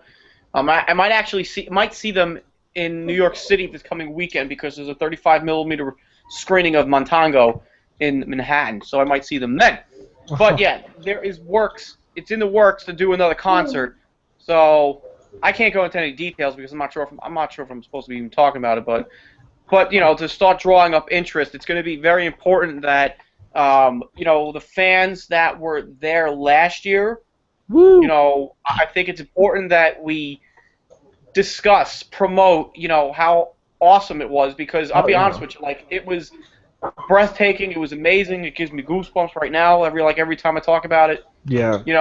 Because I walked out of that theater thinking like this is something I'm never going to see again, but the opportunity might present itself again. So Are they gonna show? Or are they gonna play like different music? That's not just Akira Ifukube. That would be cool. Yeah. Like Yeah. let's get some 84 in there. I'd love to hear that live. Oh. I'm not sure if I can't go into details. But It's never good luck with 84. It's such a rare film as it is, anyways. yeah. Yeah, definitely. I mean, it's so hard to find that movie unless you try to get the Japanese version on Blu-ray. Yeah. I mean, that's on Amazon actually. I found Yeah. that, which is awesome. I don't know I have the Japanese Toho Blu-ray. I love it. Oh, why? yeah, I was looking at it and I was like, do I really want to spend $50? I mean, oh my gosh. It was Yeah, you do. Yeah, I should. Hey, Do actually, it. what's really cool. Speaking of 84, Rich knows this, but I'm not, currently not collecting any X Plus right now because one, there's not any more from Diamond, so there's not kind of on pause with that. But not a lot of things are coming out that I'm wanting to get this year. But there's one thing that I didn't know I was gonna get, but Rich posted something on. I think it was the group that shall remain, because we're On the other side of Jupiter. Yeah. Yeah. What was it? I pre-ordered a 1984 Marmot figure that's really, really awesome looking. It has like this blue and black kind of color scheme with it, and I'm not a huge fan of Marmot, but it's 84 and it looks so cool because those are like my favorite colors. So my favorite colors on my favorite Godzilla, I gotta have it. So and it's affordable. It's not expensive. I mean, so. Club 84, baby. Bam. Oh, why'd you have to show the 25 centimeter one? To motivate you. To motivate you. I need to get but I mean that guy's like $300 on eBay. I actually can't. Yeah. Hey, Rich, put that to the camera. Who's that, honey? Roar. That's Godzilla. Good girl. Yeah, what's he do? What's he do? I'm Godzilla. Roar. Rob, you're taking. I mean, Rich, you're taking the coolness out of 84. He's supposed to be scary, okay? There's water right there. Come on. I know. Godzilla. Yeah. She wanted to make a cameo. Hi. Say hi.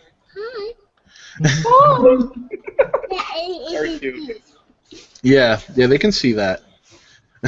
All right, honey, go ahead. What kind of cheese is that? Cheese? Provolone? Yeah. What do we got? American. American nut? Okay. Yeah, white American. All right, sweetie, go ahead. But yeah, so that'll be for a lot of you guys. You guys are asking. Oh, this is actually something funny that's kind of related to unboxing videos. You guys are requesting me to do unboxing videos. So my response, I'd be like, "Well, give me the money, and then I'll buy it." Yeah. Yeah, there you go. That's one series of videos you can't request because that's up to me and how I spend my money. It's basically like, Wait, can let's you just buy do this to do this video?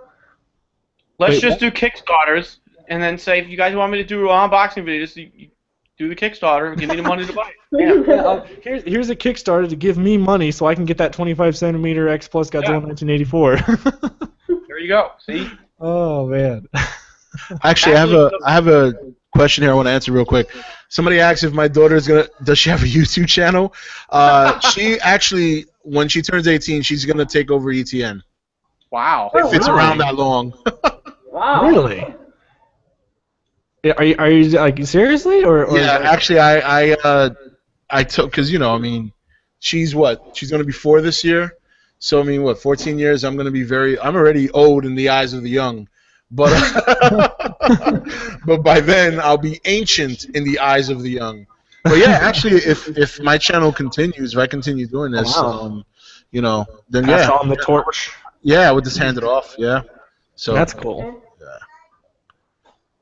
Oh, anyway, I'm sorry, I some didn't mean to interrupt you, Rich. I see I don't some even people remember. they're discouraged about X Plus, like that I can't afford it. Here's the thing, guys. I know Rich will say this too. You save your pennies because when I first got into X Plus, and I mean, I first saw the X Plus figures when the 50th anniversary DVDs were coming out, and when you'd open the case, there'd be like those were the American X Plus though. But I remember they were also advertising a little bit of the Japanese X Plus figures. And I remember I couldn't find them, and the only ones that I could find on eBay back in the day were the really expensive ones, like the rare and whatever. And I always said to myself, "Oh man, I would never get that." But now, look, I have a huge collection of them. So thanks to Diamond, though. Honestly, if it wasn't for Diamond, though, I probably wouldn't have as many. But never say never when it comes to collecting. Never say never. Exactly. Never. Hey, you know what? I mean, a lot of people were, I don't know. Speaking of never say never, I think I've said this a couple times about this one piece that I said I never would get because I just never thought I would have it. And lo and behold, I have it now, sort of. It's just not done yet or built from the ground up. But I put a video up on my YouTube channel called Mystery Fresh. And it's Chris, I think you know what it is by now. Yes, that's right. I thought it was something else, but then yeah, everybody thought it was King Ghidorah. I'm like, no. Everybody thought it was a 30 centimeter Godzilla 2014. I'm like, no. People are like, oh, is it a SH Monster? I was like, I said it's huge. I mean, SH Monster is small compared to Is it like what? Oh, The yeah. same size as NECA? what? The same size as NECA? When it comes to SH Monster? Rich isn't a fan of the NECA figures. Oh, yeah. No, I know. don't I'm blame laughing him. at the size. I'm laughing at. All right, hold on a minute. Here, I was going to use an X Plus figure, but let me bring up the my NECA 12-inch, the big one, right? The one that roars. So this one's pretty cool. But this is the size. You know what the size of this is, right? Everybody out there that has one. Mhm. So this is the size of the figure that I'm gonna have built. Okay. This is just part of the head. Yeah. Okay. See the size difference here, people? See that? So what I have here is part of the head of the 1/80th scale Kyoto Godzilla 1989, sculpted by Yuji Sakai. A figure that is long out of production and probably never going to be put into production again.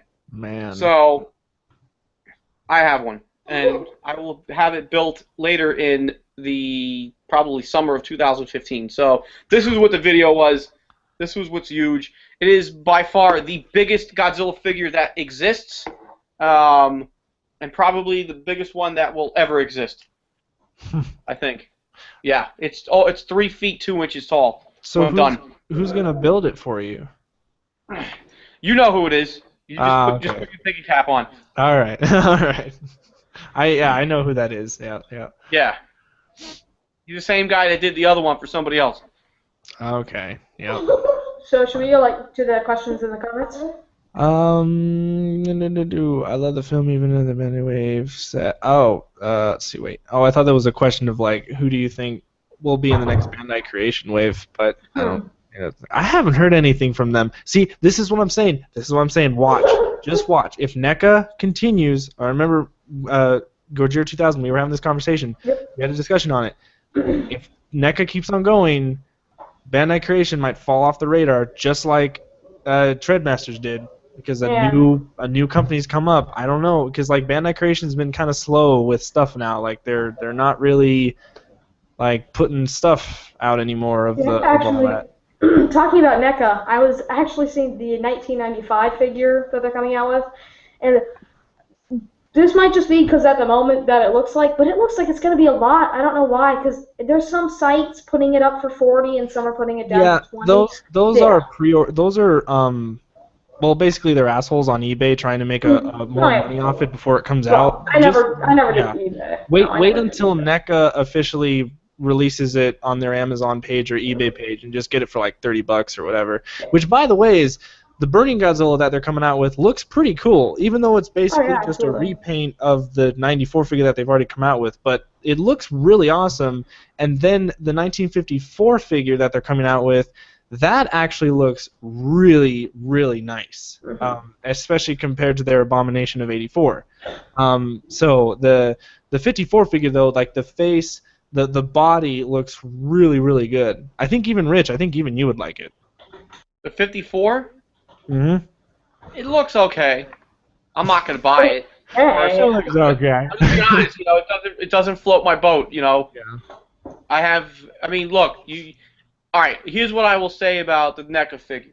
Well, the whole line for that matter. I think they are great figures. They're for the price that they are being sold at. How can you go wrong for $20? Whatever it is, you know what I mean? Yeah, $20. Set 1984. It's light years better than the Treadmaster figures that I had when I was growing up. So I think for a young collectors, that those are great start-off figures. Absolutely. Yeah, totally. Yeah. And I recently got the 1984 figure. And I guess I never really got a good look at the side of it, because I remember I looked at the front of it and I was like, okay, it looks iffy. But when you turn it to the side, holy crap, that thing is, it's awful. But you know what? I just showed the X Plus 25 centimeter just before, and a lot of X Plus collectors say that is ugly, because it doesn't look nothing like the suit. But to me, it looks more like the Cybot.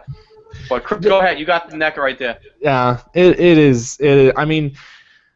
Actually, Rob, I want to hear your thoughts, because you're just as it's a favorite Godzilla from you, just like me. So you have a huge passion for this suit and the movie. So, just look at it. What do you think? Yeah, I don't like it. Yeah, I don't like it at all. I think people that are giving this figure a pass, they're saying that it's cool because it's cheap and because it's the first 84 figure we've had in a while. Yeah. But I'm not giving that an excuse. This is terrible. This is a terrible figure. It's not. I mean, it's just like, this is 84. No, it's not. It's like, all they and people give it such a big pass because they changed the head. So they're like, well, at least NECA listened to us. It's like, no, they didn't. They were annoyed. They were pissed off that we were complaining to them. So they went, all right, fine. Here's what we'll do. We'll just slap on another sculpt that we had in our databanks over here, and we'll just put that there. So then screw you guys. Here's what you get. You can actually still find the old head on Amazon. You can actually this. Are you serious? Yeah, I'm not even kidding. And it literally, this is the funniest thing about it. The title is Godzilla ? 12 ? head to tail action figure ? Oh my 1985 Godzilla. It's like they actually put that one in production. they put question mark each one. And I was like, oh, that's fantastic. But yeah, I mean, it's really, you can get it. I mean, I'm just like, in comparison to this, the 1954 figure looks way better. It seems like NECA's taking a little bit more care in making the figures, because a lot of people said oh, it's a cheap figure, it's not really for high, but I don't really give that an excuse. I mean, if you're gonna make something for kids, don't insult their intelligence by giving them a piece of crap. I mean, give them something good. I mean, it's like, I don't know. So that's why I'm excited for the future of NECA, because the Burning Godzilla and the 1954 look good. But this I only have it because it's 84. That's honestly it. But if it wasn't for that, I wouldn't even waste my breath with it. But yeah, it was really disappointing because 1994 was really good, and I mean, God, 1994 was really good, but 1984 came out, and it was like, well, yeah, what a shame. I like this. Hey, Jedi Dreamer's here. He said, Goji, do a favor, please. In honor of your 2nd anniversary, please post a mega rant on YouTube about whatever you want. That's how I found you. Go for it, dude. Well, hey, if we go to Comic-Con and they tell us that we can't see the new Godzilla teaser because you had to be there, then I'll make another rant about that. You know they're gonna do that again. They'll make us wait. Oh man, that's so. I remember that. Oh man. Yeah. That was funny. I think that's when I hit my momentum. There was when I did that rant about. I remember watching it. I was dying. Oh my god. I watched the beginning video and then I watched the apology video. It was funny. I had to make a follow-up because I kind of realized that I was a bit too vulgar, idiotic in about that part. So. After you rant about something, then you look back and you're like, wow, I made such a stupid decision. It's like, I'm not happy. I mean, I'm kind of happy about that video because it's something that's really funny with the history of my channel. That's why I haven't taken the video down, because it's a part of the history. But I do watch and I go, man, I don't like myself there. I don't know who I am right there. Like, what the fuck? I'm a monster. I'm a monster. So, yeah. I don't know. I mean, like rants like that, I don't really get too angry about like things like that anymore. I think the last thing that I got super angry about, actually, Rob, you know this. You'll actually, a lot of people bring it up. I know it. The elephant in the room. A lot of people will say the last time I got super angry was with the Godzilla game, and everyone complaining that it's not coming out to America. Oh yeah. The whole thing like that, and it turned into this huge drama between us. Oh, do you remember that, Rob? Yeah, I do. That that's and obviously it's coming out in America now, so yeah. So now it's all renders, yeah. Yeah, it's all relevant now. But yeah, I mean, and the thing of it is too, and I remember there were some people who actually thought that I was upset it wasn't coming out in America, and it actually wasn't. But I was surprised at the amount of people who were upset because of the availability of the game through importing it. So yeah. Yeah, and then the whole Xbox 360 thing, that was another thing people were upset about. Oh my god, that's still a thing because it's still not on there, but I mean, it's... Xbox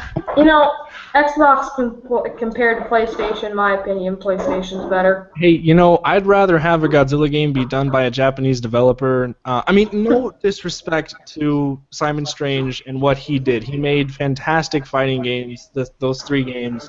Well, Unleashed, we sort of, I mean,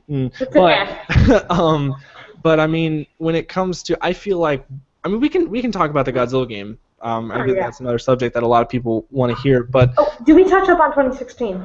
Yeah, we did. We touched on that a bit. But the game, I feel, was extremely well done. I mean, the people that made it, they knew what Godzilla was. And so, Rich, I actually remember talking to you about when they released the footage where Godzilla did the dance, and I remember you thought that was pretty silly, and also that he can fly with his breath, that he did in Fedora. That was just anything.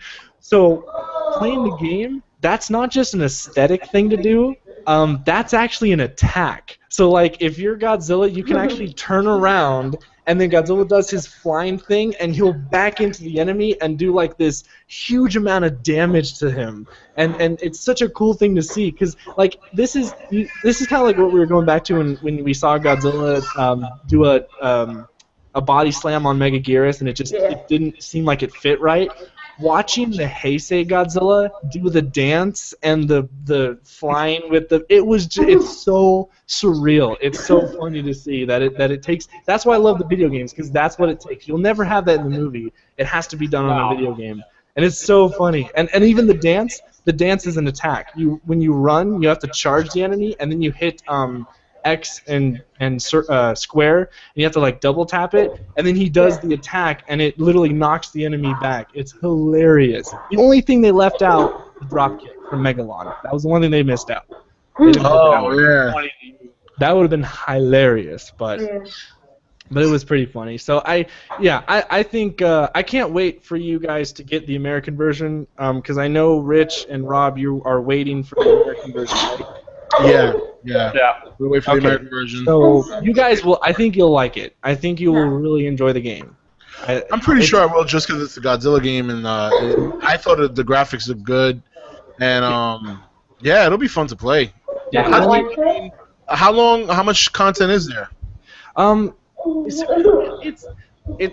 At first I thought that there was going to be a lot more in the game than there actually is. The campaign,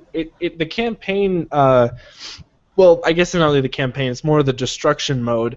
The first time I played it, and you can see it on my Let's Play when I play through the game, I finished it in like 4 episodes, because it depends on what kind of stages you go to and how much destruction you do. So it kind of has a dynamic level select. So the game, you can beat the game in under an hour on the destruction mode if you want, but that's if you do like the bare minimum. If you just destroy the G generators and you don't really do a lot of the extra tasks. But when you go do the what is it? Collecting all the dynamic picture locations, because there's parts on the map that you hit the R3 button and it'll change the camera into like this movie style dynamic thing where you can like see Godzilla from a distance, and it looks really cool because it's like you're watching a Godzilla movie. So you got to collect all of those, and then you have to get 100% destruction ratio on every level. So every level you have to destroy everything that's around there. And that's including military units. So not only destroying buildings is going to get it, you have to destroy the helicopters that are flying around you, you have to destroy every tank that's on the ground. And the more you do that, the destruction ratio gets increased, or the destruction level. And when you get that to like level 3, that's when they start sending the Super X after you, and then they'll start sending like the Maser tanks and like there was the weird jets. They weren't just like normal jets, like assault jets, but they were like the ones with like little Maser lasers on them. I don't even remember what movie that was from. Probably the Heisei, because I know it looks a lot like the Heisei movies. But so they start sending out the more heavy military units after you, so you start to destroy them, and you get even more destruction ratio. And then they start to send out Super X2 at you, then they send out the Super X3 after you, and then if you get to the finale with 100% destruction ratio, all the pictures taken, and your destruction levels at 5, I think, then they send Kiryu after you, and he's really tough, because he starts out with the jet jetpack on him, and you know he'll kind of do like spin attacks at you, and he'll shoot all the missiles. Like he'll do the whole assault, like you see from the movie. It's so cool to actually see in the game because he'll actually like stand there, do a stance, and all of his guns pop open, and all the missiles fly out, and they do like this arc, and then they attack Godzilla. So just like in the movie when he did that, it's so cool how they emulated it. And then if you keep on pounding on Kiryu, I think it's when you hit half his health bar. Once half his health bar is gone, the back on the little jetpack thing, it blows up. And then Kiryu, you know, he's kind of in his more brutish attack mode where then he starts to charge at you because he realizes he can't evade you as easily because he doesn't have his jetpack on him. So then he just starts running at you and just starts like pounding you. So it's a really cool boss fight. You can actually see, I made a video of it, of one of the recordings that I did where I was like 75 meters and Kiryu was like 90 meters, and it was like such a disproportionate battle, but I ended up beating him. It was really cool. And that's another thing you have to do. When you get to that part, you have to be over 100 meters, and then once you do that, then you unlock what I call is the true ending, where you get to be Burning Godzilla and then fight Godzilla 2014, and then you get a really cool ending cutscene where it emulates the scene from Godzilla SOS, where Kiryu drops him into the ocean. Yeah. So, yeah, for some reason, there was like some gameplay where it showed Mechagodzilla 2 dropping him into the ocean. Yeah, and that's another thing that's really, I fought Mechagodzilla 2 once, and did I say that I went once like that? Never mind. So he is even tougher than Kiryu actually, because he'll use his what do they call it? The Mega Buster that's on his. Oh yeah, his Mega Buster. The yellow beam, and I mean, he does this all-out attack where his mazer comes out of his mouth, and then the Mega Buster comes out of his stomach. He'll shoot the rockets, and he'll also shoot the wires that go out and like would impale Godzilla, and then he would be able to shock you. Like he actually does that as an attack as well. And like when he does all of that at once, it's an instant kill. It'll kill Godzilla in one hit. So like he's a force to be reckoned with in that game. So some of the bosses are random. I didn't fight Biollante a lot. I only fought Biollante once, and I was really disappointed at that. I kept on fighting Mechagodzilla 75 and Hedorah the most, and Mothra. They kept on popping up the most, and that kind of bugged me because I wanted to fight the other monsters that were available there. Like, I only fought Destroy-All once. I fought Gigan from Final Wars like 2 times in my playthroughs, and yeah, Biollante was like once, and I was really disappointed at that because I really wanted to see Biollante in this. But I actually have a quick question for basically everybody here. So do you think, like, this has just been a question that everybody's been asking, and I've looked at the forums and stuff on Godzilla.com. I don't really know what their name of their official website is, but anyways, they were talking about the Godzilla PS3 news, and they had unconfirmed kaijus that they were going to put in. They had Rodan, the Mutos, and there was at the time there was also Gigan because they weren't sure about him in the game. Are you talking about Godzilla-movies.com? Yeah. Oh, Sam. Yeah. We don't talk about that site. Yeah. We don't talk about those people. They are idiots. They don't know what they're... That site is full of people who make up stuff.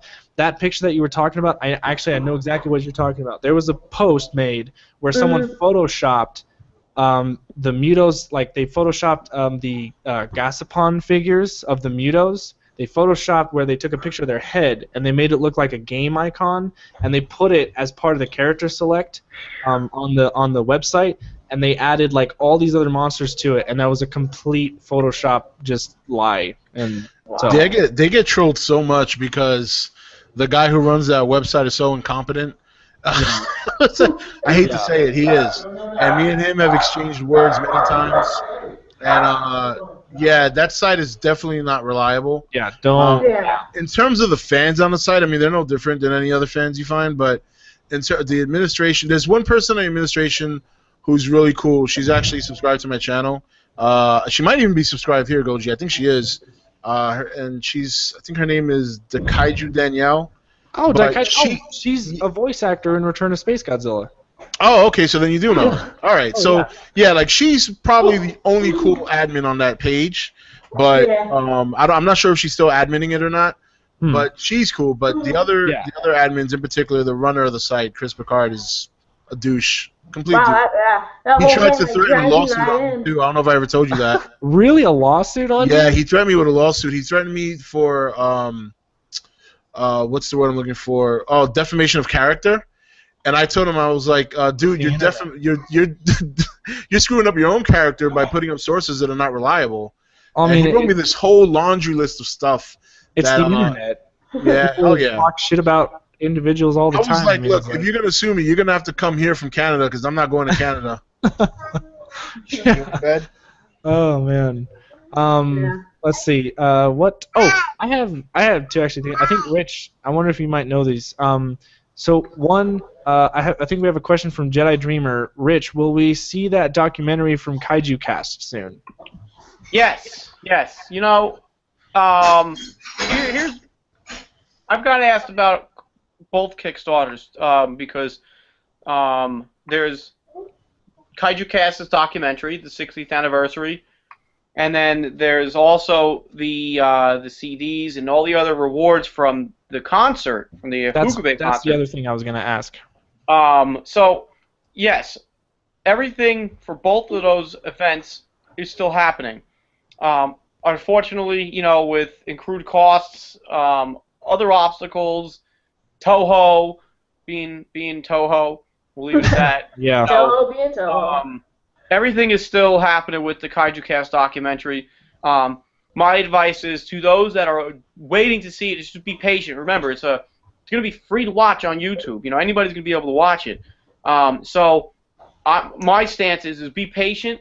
Let Kyle from Kaiju Cast and his production team do what they're doing, because instead of rushing it out, I'd say take their time, make it as perfect as possible. Oh yeah. And the same thing goes for the Ifukube concert, all the rewards, the CDs, and everything else that's coming out for that. Is let's be patient and make it worth every penny that was put into the production for both of those events, because at the end it will be worth the wait. Oh yeah. Well, he did. guarantee that. I think John DeSantis, is that how you pronounce his last name? Yeah, he unless put I pronounced out it wrong. on Yeah. his channel a little clip of what the audio will sound like in the CD. He posted it somewhere. I don't know if it was like a private video where if you had the link you could go to it, or if it was a public, but I listened to it, and it sounds amazing so far.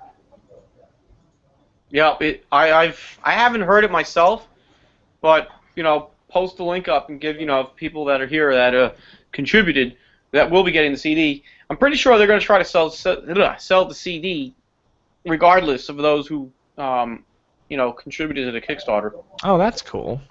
I think. Don't quote me on that. I forget. Okay. Let's see, what do we got here? Some people are wondering if I'm going to be continuing, if I'm going to do Ultraman videos. Yeah, I don't know. Honestly, after watching Ultra 7, man, I've like the only thing I really like about Ultraman right now is the video games, the Fight and Evolution games, and the music, like the theme songs and all the stuff from the Ultraman. But when it comes to the actual show, I mean, I know I should watch the other ones and all that, but I mean, I can't finish watching Ultra 7 because it's so, I mean, it's bad. I mean, it's so bad. I can't stand the characters. I can't stand the effects. The suits are so... I know that they have to make new monsters every episode, but I mean, my God. I mean, you could see every little seam crack and like, it's so fake. It's like, it's... Yeah. Oh my God. I mean, I can't... I'm not that too much of a diehard fan of well, no, I don't want to make that sound bad. No, I mean, I love old school monster movies, but when it comes to like this, it's too like old for me. Like, I don't know, it just doesn't look that good. A lot of people are telling me to move on to Ultraman Jack, which is the next season. So I mean, eventually I might get to it, but so far I'm just not I'm not into watching the series because it's just, I don't know, it's just like I kind of got that spoiled. So yeah. I will say one thing about Ultraman with me is that, man, There was one guy got really ticked off at me because I always make fun of the Ultraman suits, like all the kaiju's in it. I just laugh my face off like when I see them. Um, oh my God, there was like that one kaiju. I don't even know what his name is. He looks like a piece of corn. Literally, he's like a corn. It's like he looks pathetic. And then there was this one other one with like spinning ears, and I laugh hardcore when I see those things. What about the one that so eats cheesy. jewelry? It like eats jewelry, and it like ticked off one of the female characters of the first Ultraman series. I just laughed. I was like, this is kind of a sexist stereotypical episode. It's like all girls care about is jewelry, and if a giant monster eats their jewelry, then they want revenge on it. It was just such a silly setup. But I don't know. It's and then some of you guys also asked if I will be collecting any Ultraman. No. I can't get into another collecting thing. Godzilla's enough. I can't afford like anything else, honestly. I mean, even Gamera. Like the only things I'll buy that are other than Godzilla is when it comes to like music and video games, because I have some of the Ultraman video games and I have some of the Gamera video games and music and stuff like that in the movies.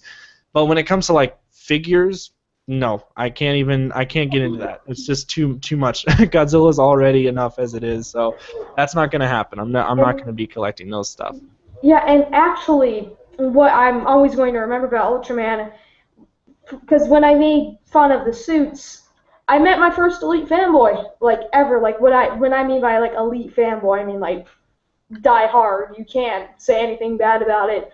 And he was like, I remember I just said like because I was making fun of him, and he's like, "Oh, how dare you call them stupid because it's made by the same people because it was basically made by the same creator of Godzilla." And then he got so ticked off, and I was like, the special wow. effects guy Tutsubaraya.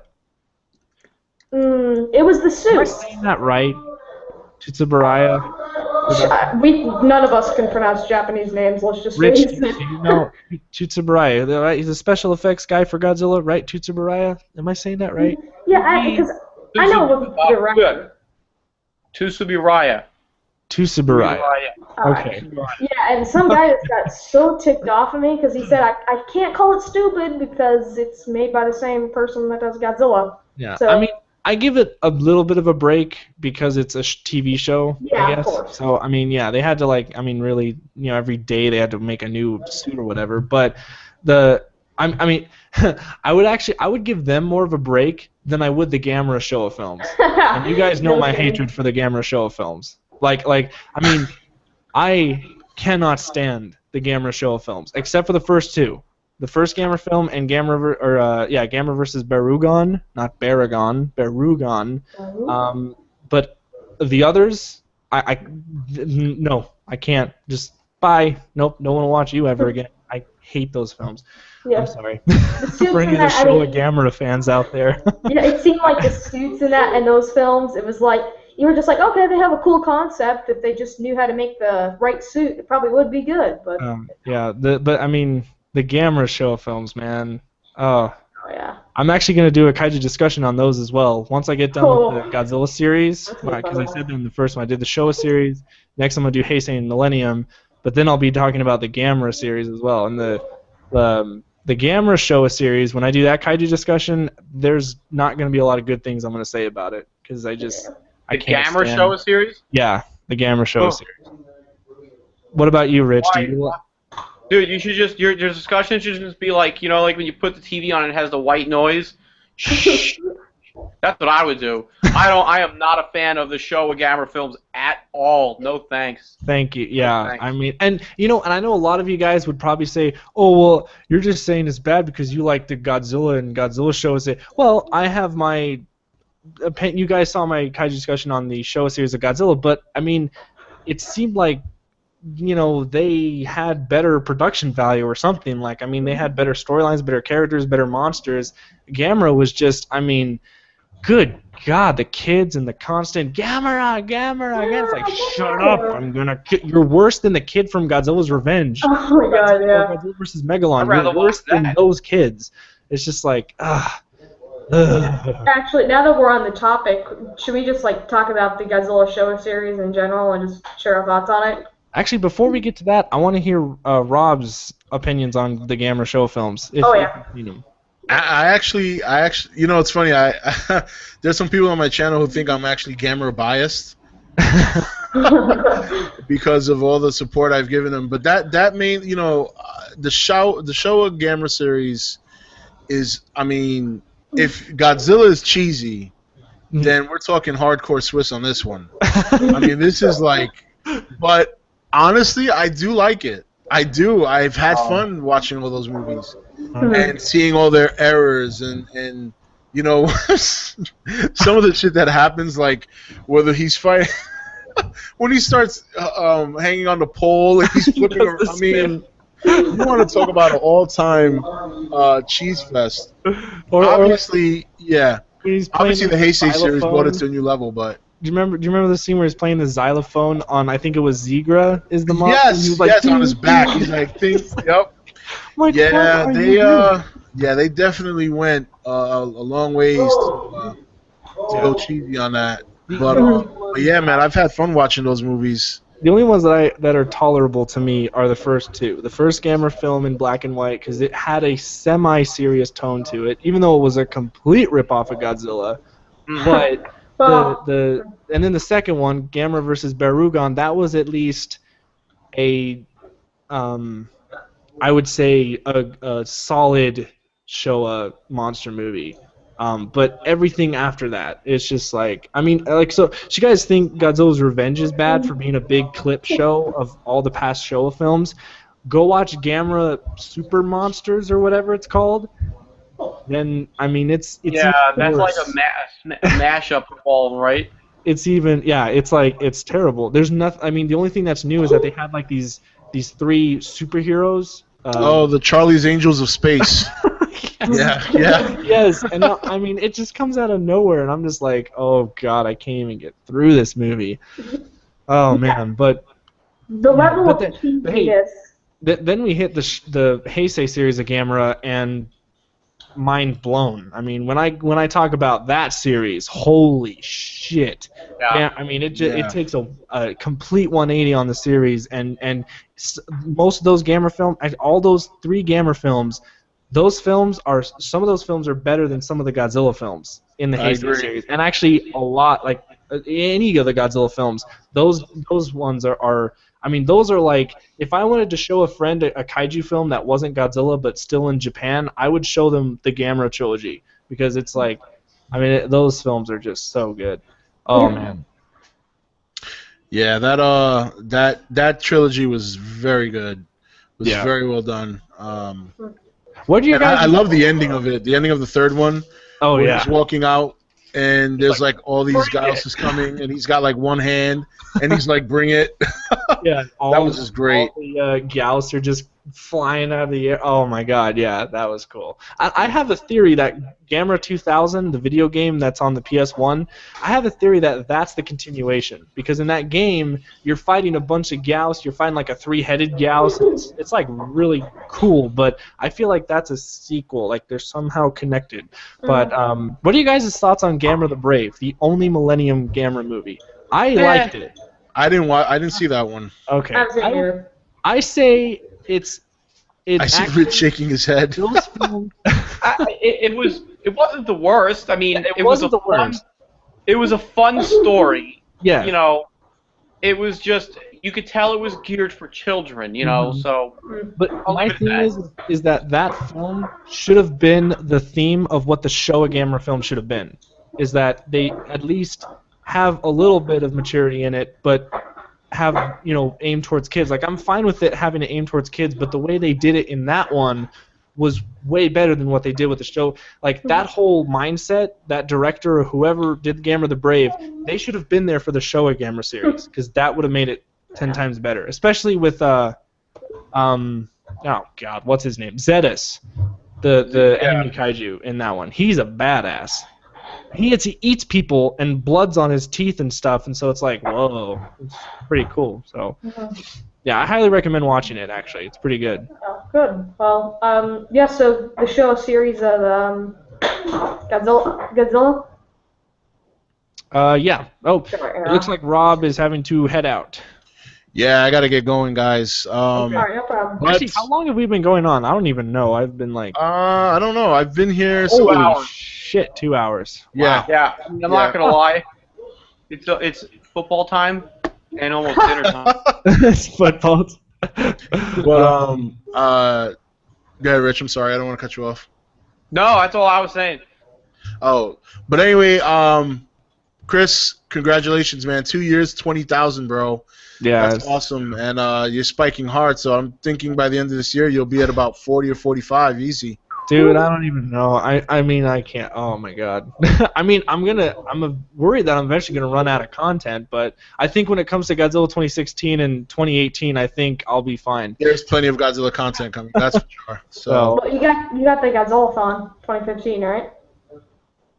No, I'm not gonna review all the films again. I've already reviewed all of them once. I'm not gonna do it again. Actually, I've already reviewed them twice. I've actually reviewed every movie twice. Yeah. So so- I don't think I'll do it again. I think you guys know my opinion. My plan is I'm gonna do a Godzilla-thon every year. Like Oh, I good know. luck with that. Holy I just wanted to ask Rich a quick question before I go. Rich, I'm gonna need if you can maybe put it here in a message, our personal message, your email. Because if you're gonna go to that con, then maybe we can meet up. Yeah, I was totally thinking about that. Yeah, and also I wanted to know if you want to come on the podcast 1 week if you're not busy. Chris has already been on it. It was a lot of fun having him there, and I would definitely like you to come on and talk about like X Plus. Hell yeah. Just put it together. Just tell me when, and we'll coordinate schedules, and I'm down. All right, sounds good. All right, everybody in the chat, thank you very much. I'll catch you guys later. And I know there haven't been a lot of videos on my channel, but that's going to change this week. So we had neighbors move in, and we have a shared basement, and that's where my studio is now. So it's like, so I've had to make adjustments. I know. Well, all right. Congratulations, Chris, man. We will talk soon, as always. It's awesome to have you on. Of course. Goji2000, keep up the good work, kiddo. You're doing good. Congratulations on year 4, and we'll be keeping an eye on you, man. All right, thank you so much. All right, and Rich, stay fresh, brother. Bam! All right, guys, take it easy. See you later, Rob. See ya. I don't want to be a Debbie Downer either, but I got to go too. No. I know. My wife's been cooking dinner, and I think dinner's about ready. I'm glad. Go to her, Rich. Go to her. She needs some attention too. But make sure to everybody out there, as a Godzilla fan, you have a girlfriend or a wife, pay attention to them too. Yep. But they count. They put up with our shit. But yeah, like Rob said, dude, 2 years, 20,000 plus subscribers. That's awesome. I can't imagine 20,000 subs. I never even thought I would. Hell, I don't know. Just keep doing what you're doing. Yeah, man, 20,000 subs, 2 years. I'm coming up on my 2 years now that I think about it. We'll keep on going. Yeah. Oh, dude, I got plenty to do. Plenty to do. So, everybody, thanks for watching. Rob is back. Hi. Sorry about that. I feel like an idiot. Excuse me, Rich. Can you do that again for me? I forgot to write it down like a dumbass. I sent you a friend request on Facebook. Oh, even better. Okay, sorry to interrupt. No, that was dude. perfect. Well, guys, I'm out of here, and Rob's back. All right. So, Rob, just send me a message. Shoot me, or I'll shoot you a PM on Facebook. There you go. I got you. All right, I'll PM you. Oh, he's gone again. Yeah, he left. PM him. All right, I'm out. All right, cool, Rob. I mean, Rich. Yeah. I was like, wait, did he come back in? I'm like, what am I seeing down here? Rob, Rich. Bleh. So, thank you for having me on. Oh, yeah. Goji2000, like Rob said, I really can't reiterate much what he said, but you're young, good content, keep putting it out, kick ass, and be fresh! That's what's up! Oh, yeah. And I'm out. I'll see you guys later. All right, see you later, Rich. Oh, man. All right, so, let's see. Now that it's just us, there aren't any more guests to show up because the rest of the people that I wanted to show up they weren't able to show.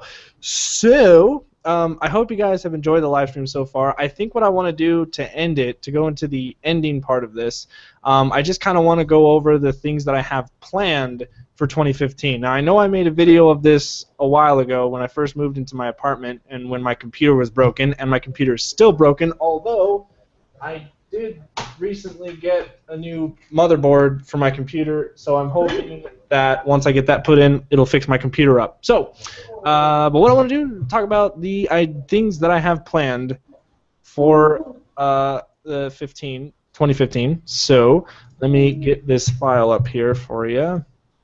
All right, so when it comes to top 10 lists, the next top 10 list that I want to do is the top, I'm not sure what number I want to do, but the top human villains in Godzilla. So that basically means the human villains, not monster villains, but the human conflict on their end. So, like for instance, when it comes to Final Wars, the planet or the X guy, you know, the commander of the Exilians, that guy. So things like that.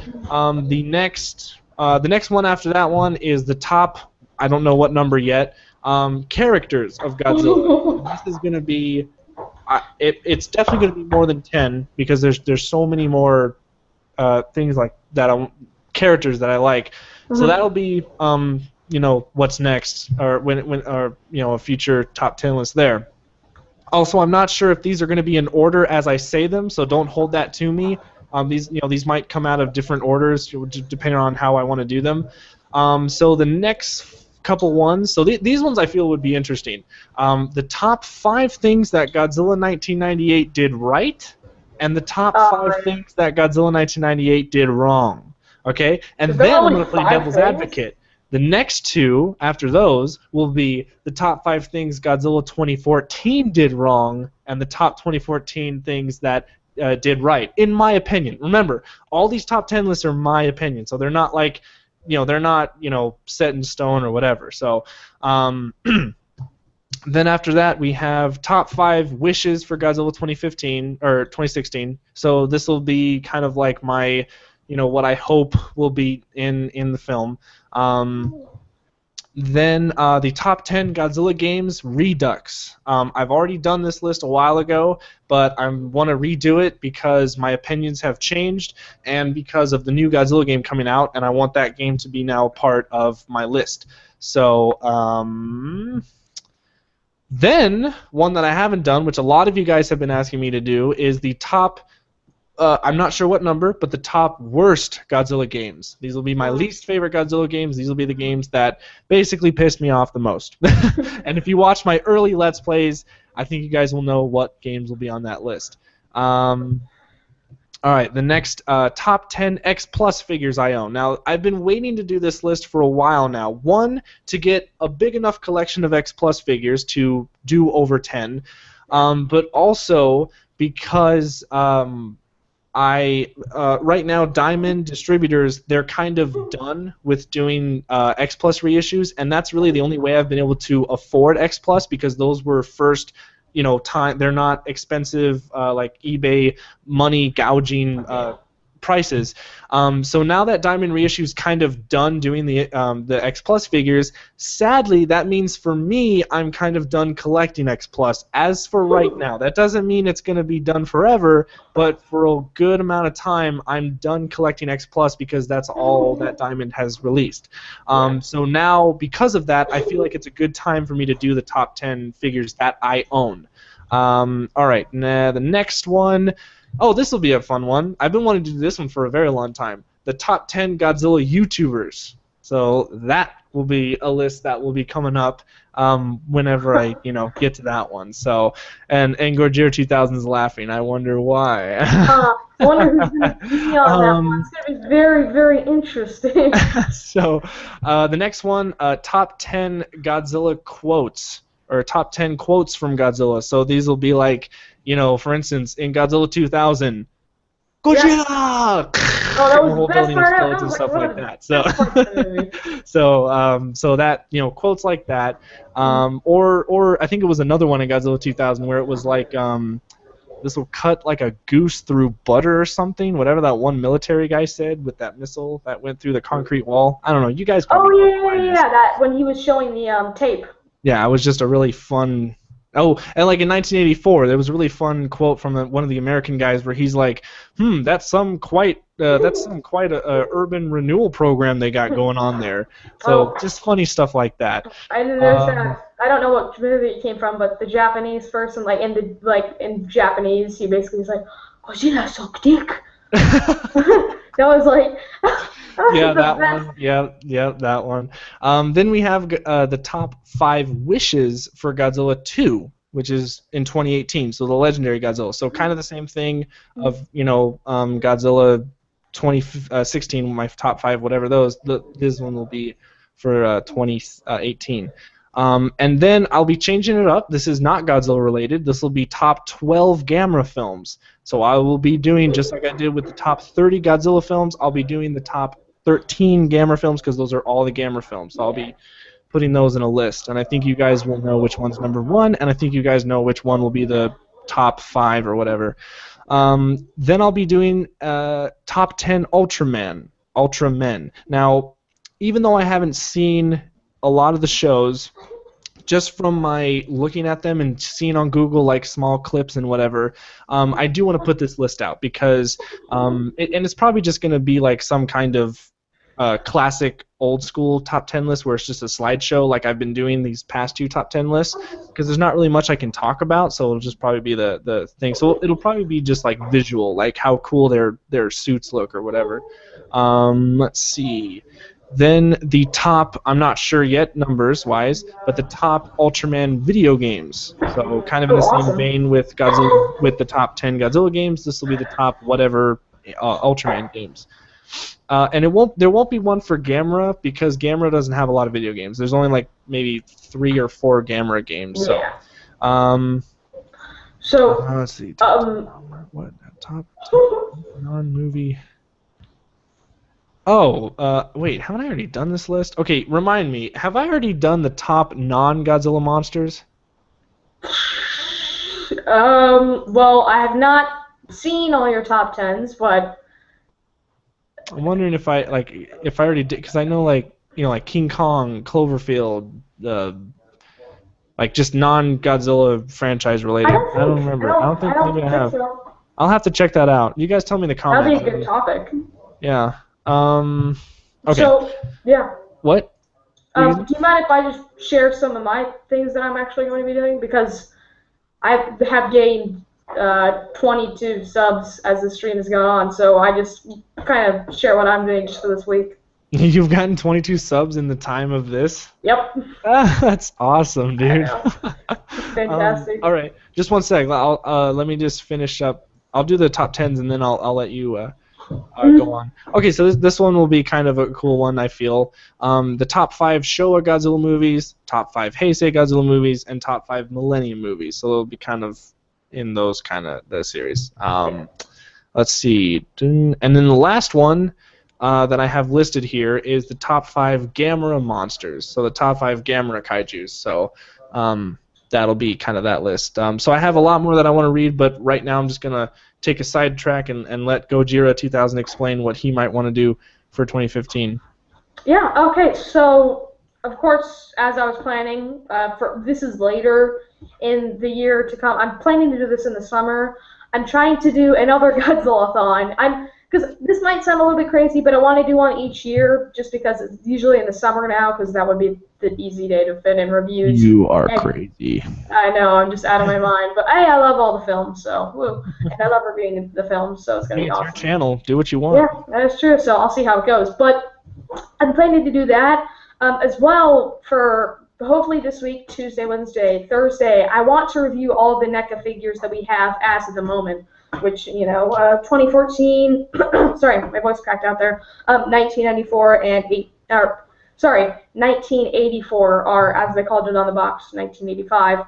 And yeah, I was going to start doing top 10s, but then I just decided I'm going to have to wait to do that because I have a lot of things for the channel right now. I mean, we got the Godzilla-thon going on, the Saturday morning Godzilla discussion, which will have season 1 end in like 8 more episodes, so 8 more weeks to go with that. So I'm not really going to be doing top 10s for months to come. And as well, just for people's interest, the Saturday morning Godzilla discussions, which is every Saturday morning, really how the I series thought it was every works- Sunday morning.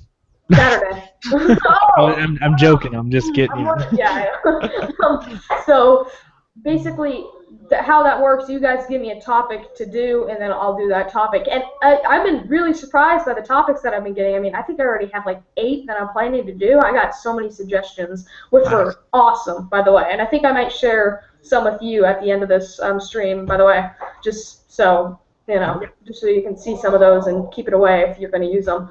So yeah, Secret. yeah, secret. And then really the last thing that I think I'm planning to do as of 2015, I will be doing. The Gojira chats. I will be doing a bunch of Gojira chats that are coming, which is basically your kaiju discussions, kind of. I guess it's kind of like a kaiju discussion, but almost exactly like it. But anyways, I'm planning to do some of that, so it's going to be absolutely epic. And I have 2016 as my next topic for it, so it's going to be awesome. And I was going to say I am doing after I've done each every 10 years. Holy crap! I'm at 436 subs now. Literally, my gosh, dude! I refresh the page and it's like You're gonna be at 1,000 in no time. And anyway, so what I'm planning to do, I actually want to bring you into that. I want to invite you to a video, which will be in a little while. But I'm going to be discussing the 80s and the 90s of Godzilla. I split it up into every 10 years. Favorite. Yes, every 10 years. So I was wondering if you want to join me in the 80s and the 90s. Hells yeah. Oh yeah, That's what I'm all about. The Heisei, man. The Heisei era, yeah. So I'm planning to do those, and I guess we could do it live or something. But yeah, that's really about it. All right, cool. All right, well, you guys heard it. We got a lot of stuff coming from this guy. Like I said, Gojira 2000, full of potential, and he's doing it. So, all right, let's see and then I have more than just top 10 lists. So I have movie/toy reviews. So the movies that I'll be reviewing this year: Mothra, 1961. It's been a while since I've seen that movie. Rodan, 1956. Yes. Yep. War of the Gargantuans, 1966. I still have yet to see this movie as well. Frankenstein Conquers the World, 1965, which was the movie that first introduced Baragon into our lives, the cute little doggy that he is. And then the long-awaited King Kong-a-thon. So, this will be me reviewing all the King Kong movies except King Kong vs. Godzilla because I've already done that. That's the football game. Yeah, football people are crazy. Okay. So, the King Kong-a-thon will be happening, and I know it sounds weird, King Kong-a-thon, it sounds like I'm saying thong or something. But actually, this is also something that I actually just forgot to put in, and I'm going to put it in right now. Godzilla. Actually, you guys are actually going to hear this. This is another one that I'm going to do as I'm typing it. Godzilla Battle Royale. Yes, a lot of people have been wanting me to review the Billy Dubose film, and I've seen it. I was actually the first, well, not the first, but I was in the first screening of it at G-Fest last year, so I got to see it for the first time with a ton of other G-Fans live, and I got to see Billy Dubose live. I didn't get to shake his hand or anything, but I really do want to meet him next year because he did an amazing job. The movie was awesome, and I saw it again on YouTube when he released it on YouTube on November 3rd. So I saw it again, and I loved it. And I mean, but just the experience watching his movie at G-Fest was, I mean, it was just awesome. And I just I swear, it's all coming from the background. Football, yeah. America. So yes, Godzilla Battle Royale, that'll be coming up. Then the other movies. The Daimajin trilogy. This is a movie, or this is a trilogy of movies from Daiei, people who made, Gamera. and I'll be doing the reviews of those films. So that'll be pretty cool to watch those. Okay, then I will be reviewing my X Plus collection. So I'll be getting to every X Plus figure that I have, and I'll be doing a review of it. I've already done 84, so I'll be just doing the rest of them. And then I will continue to review all NECA figures that come out. As you guys know, I am collecting the whole NECA line, so every NECA figure that comes out, if it's in the 6-inch line or the 12-inch line, I will be collecting. I'm not getting the little NECA grab figures, like weird. Oh, I'm the not getting. little, Yeah, I'm not collecting any of the little scalers. things. It has to be in the 6-inch line or the 12-inch line that the 2014 was. So I will be continuing to review that. Oh, and then the last movie that I have listed here is Varan the Unbelievable. So I'll be reviewing his film as well. Okay, so that's all the films that I have planned to review this year. Now, I see a lot of you guys telling me to review this. Or see if I can read in the comments here. You guys are telling me to review this movie called Godzilla vs. the Koopa King. Oh. Like some kind of fan-made thing where it's like Bowser versus like the Mario Brothers. Oh, that thing? I saw a little bit of it, and I'm not really that interested in it, so don't expect a review from that one. Alright, so when it comes to Let's Plays. Alright, Let's Plays. So, you've already seen it, Eat Them. So that's already done. Eat Them was already finished. Evolve, that's going to be coming soon. I did the demo of it. I actually today released my edited version of my live stream that I did, so that will be coming out when the game comes out. Now, I'm probably not going to buy the game day one because I'm scared of AAA developers not finishing their games before they release them, because I bought the Master Chief Collection when that first came out, and I couldn't even get on multiplayer, so I don't trust AAA developers the first day the game comes out. So don't expect any videos the first couple weeks, because I won't get it yet until I hear like reviews that the game is really good.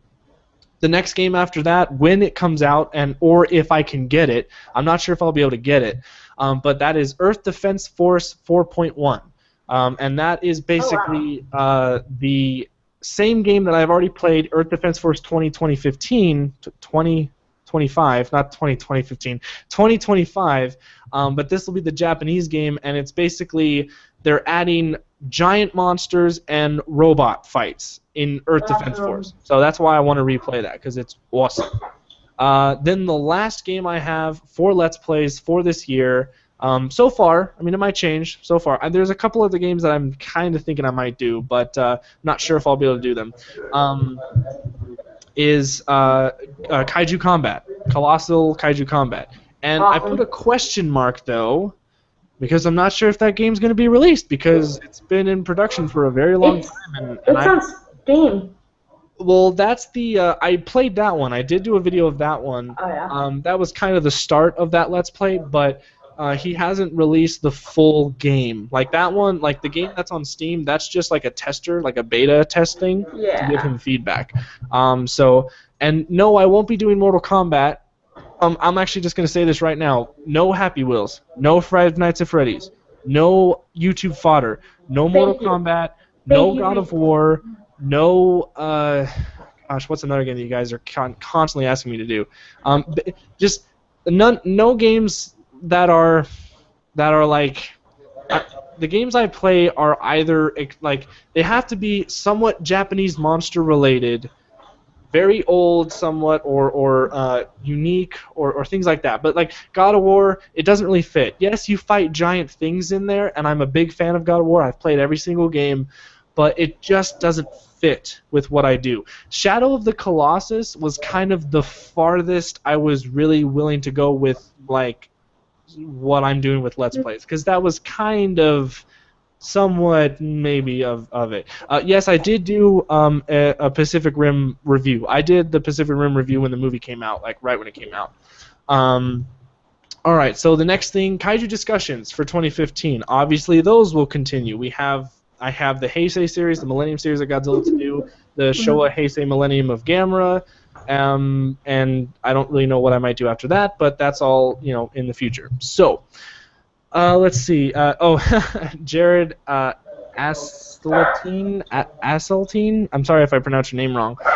He asked, what about Omegle?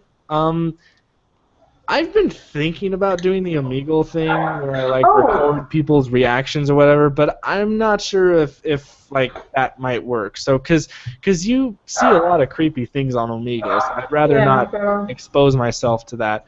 Okay, now these are other videos that don't really have a category yet, or that I'm just not really sure of. Before you move into that, I actually do Yeah. have a suggestion for a giant monster game. Sure. I think this is actually not a lot of people know about it. It's called Omegalodon or Omegalodon. Oh wait, is that what he said? Oh, Omegle. Oh, I just read that. I thought he said Omegle. That looked like reminded me of Omegle to that. me. Never mind. Omegalodon. Okay, what is that? Let me Google. So, yeah, if you just look it up, it's actually really cool. So the idea is that Omegalodon is basically a giant shark that can walk on land, and yeah, but it's pretty creepy. It's pretty like crazy. It's but not it's a an flash indie game, right? It's an indie game. Well, okay, but it's not like a flash game though, because I don't want to play flash games. It's well, what do you? I mean, like as in like browser games. Like if you see like a 2D flash game, that's kind of it's like indie, but it's like I'm looking at a video of it right now, so it's definitely not a flash game. So I see that there. I'm looking at that. So oh, it's on Steam actually. Yes, it is for $10. Admittedly, for paying $10, I wouldn't say that it's completely worth it, but it's definitely a game that I would recommend that you could do a Let's Play on. It looks like the new Godzilla game actually, only worser graphics and looks less polished. But I guess I don't know. That actually looks kind of It's kind of interesting. legit. I really like the game. I might think of it. I might think about it. Not too sure yet, but okay. Well, thank you for bringing that to my attention. I will check that out. No problem. Okay, this one will be a big one, guys, and I said this in my my update video, but here we go. Ready? Drum roll. Gabbara's Bad Day 4 will be premiering in 2015 sometime. I'm not sure when, but Gabbara will be coming back to have another bad day. So. Yes, Gabbara's Bad Day 4 will be coming out. I'm just not sure when because I haven't figured out a storyline for it yet, but it'll happen. Alright, so this is another thing that I want to do. Continue a Twitch live stream at least once a month. So what I want to try and do is every month I want to try and at least do a Twitch stream for you guys doing some kind of Godzilla game that I've already played or do an Ultraman game. I know that a lot of you guys want me to do the Godzilla fight or Ultraman Fight and Evolution games as my next Twitch stream game. Yeah. The only problem is I don't have my computer that can run those games, so I'll have to wait until I get my computer back up and running, and hopefully next month in February I can get a Twitch gaming stream out to you guys. Actually, I guess I did one this month. I did Evolve, so I guess that kind of counts. But Sure. okay, another one. This is a big one. A lot of you guys have been asking, and it's been a long time since I've done one. A collection video. Woohoo! That would be awesome to see that. The next collection video will be a little bit different. It'll be a slideshow of my collection because right now what I do, because of my apartment and because of the space that I have, I don't have all my figures displayed anymore. I have them in totes and they're in the closet basically. And yes, we haha closet in the jokes, whatever, blah blah blah. But they're in there, so not all of them are displayed. So what I'll be doing is I'll be taking them out, putting them on display, taking a picture of them, so it'll be like a slideshow with some music in the background. So that will be that. Okay, so this is another one. And I'm not sure if you guys really like it, but I'm kind of still experimenting with it. Make more non-commentary gameplays of just whatever the hell I feel like doing. So I personally like commentary. okay, so I mean, I've got a lot of people saying that they prefer the commentary stuff, but there's a lot of people that like just seeing the gameplay of a game, and I personally think it's be kind of fun to. It gives me a chance. It will actually gives me an excuse to replay the games I've already played as a Let's Play and just record them and do some kind of non-commentary gameplay, like just showing off some kind of like maybe if I do Godzilla Destroy All Monsters and I do like destruction mode, whatever, something like that. So. We'll see how that goes. It's still like an experimental series, so I'm not sure exactly how that will go. Okay, blah blah blah.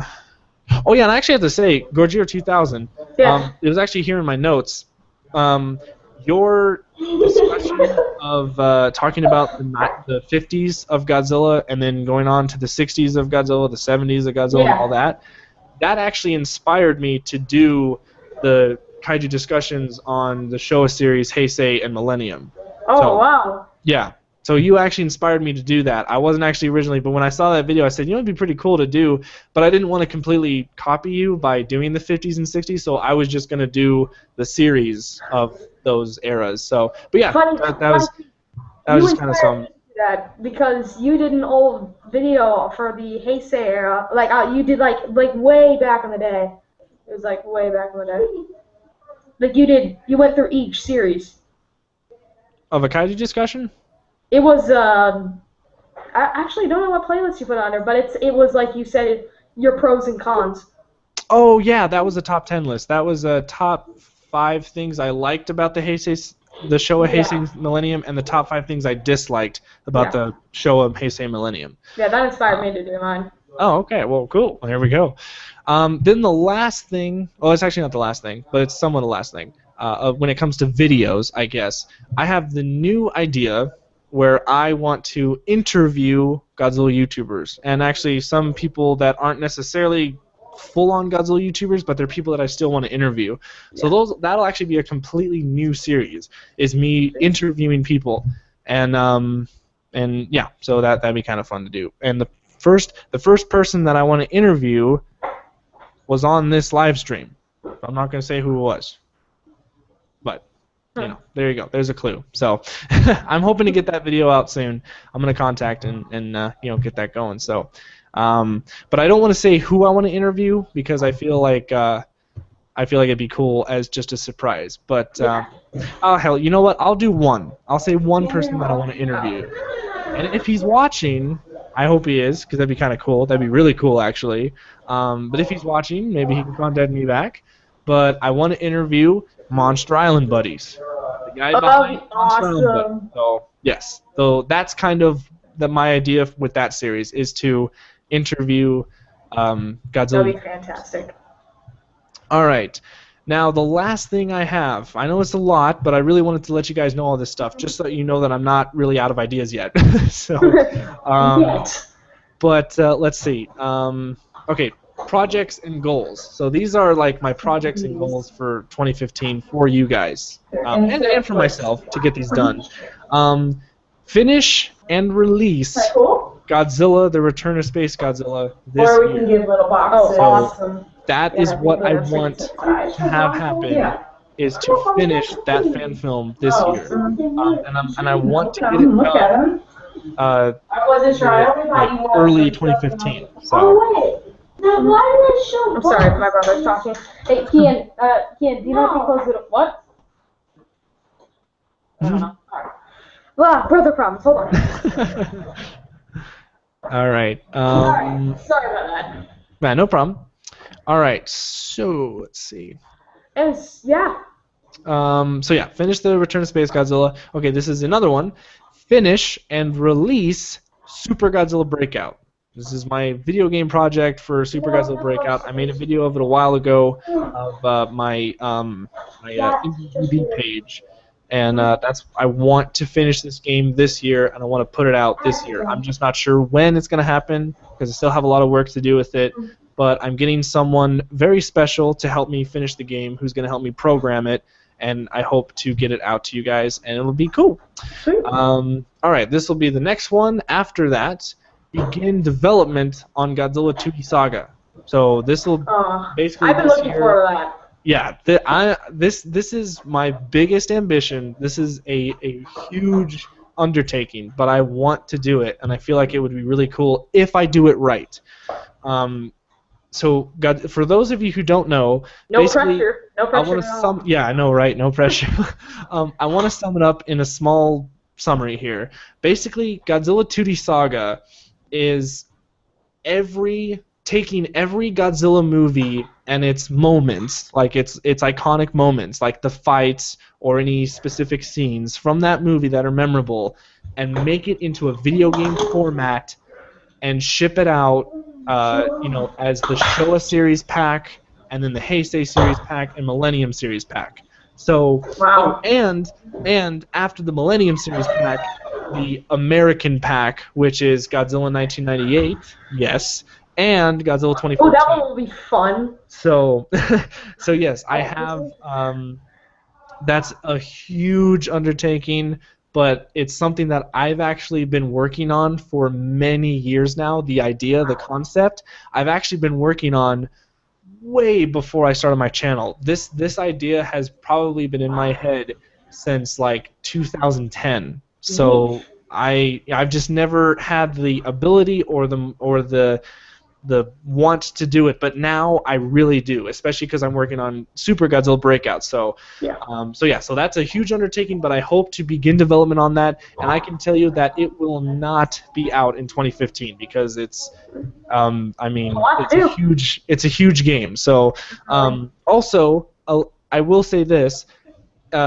I'm hoping to get a little bit of Godzilla 2D Saga done while I'm still working on Super Godzilla Breakout, and if everything goes the way I want it to, when Super Godzilla Breakout is available for download, when you download the game and you play it, I will add a Godzilla 2D Saga demo available in the game of Super Godzilla Breakout. So hopefully I can get that to get that done there. So,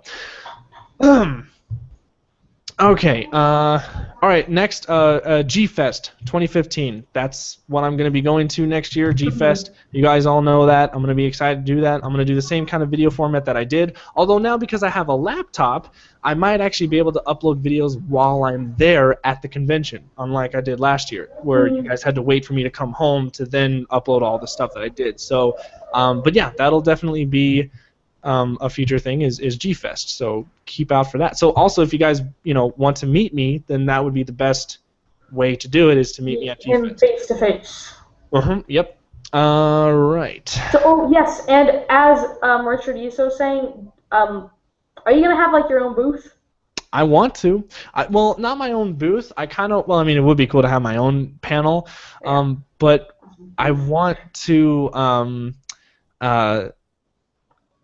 Have a Godzilla YouTuber panel at G-Fest. So I'm kind of maybe want to talk to Rich so that because he has connections with the I guess the planner of G-Fest. So I want to maybe talk to him, or maybe I can just talk to the guy directly who runs G-Fest, and maybe I can ask him if we can do. That would be epic. That would be because awesome. I mean, I don't want to toot my own horn or anything, but I feel like I'm somewhat of a person in the Godzilla fan base that we all know what you mean. that hopefully if I talk to him and I say, hey, I am this guy, can we do this YouTuber panel? Hopefully he knows who I am to maybe he can do that. So. But you're the biggest Godzilla YouTuber in the community. So it's great.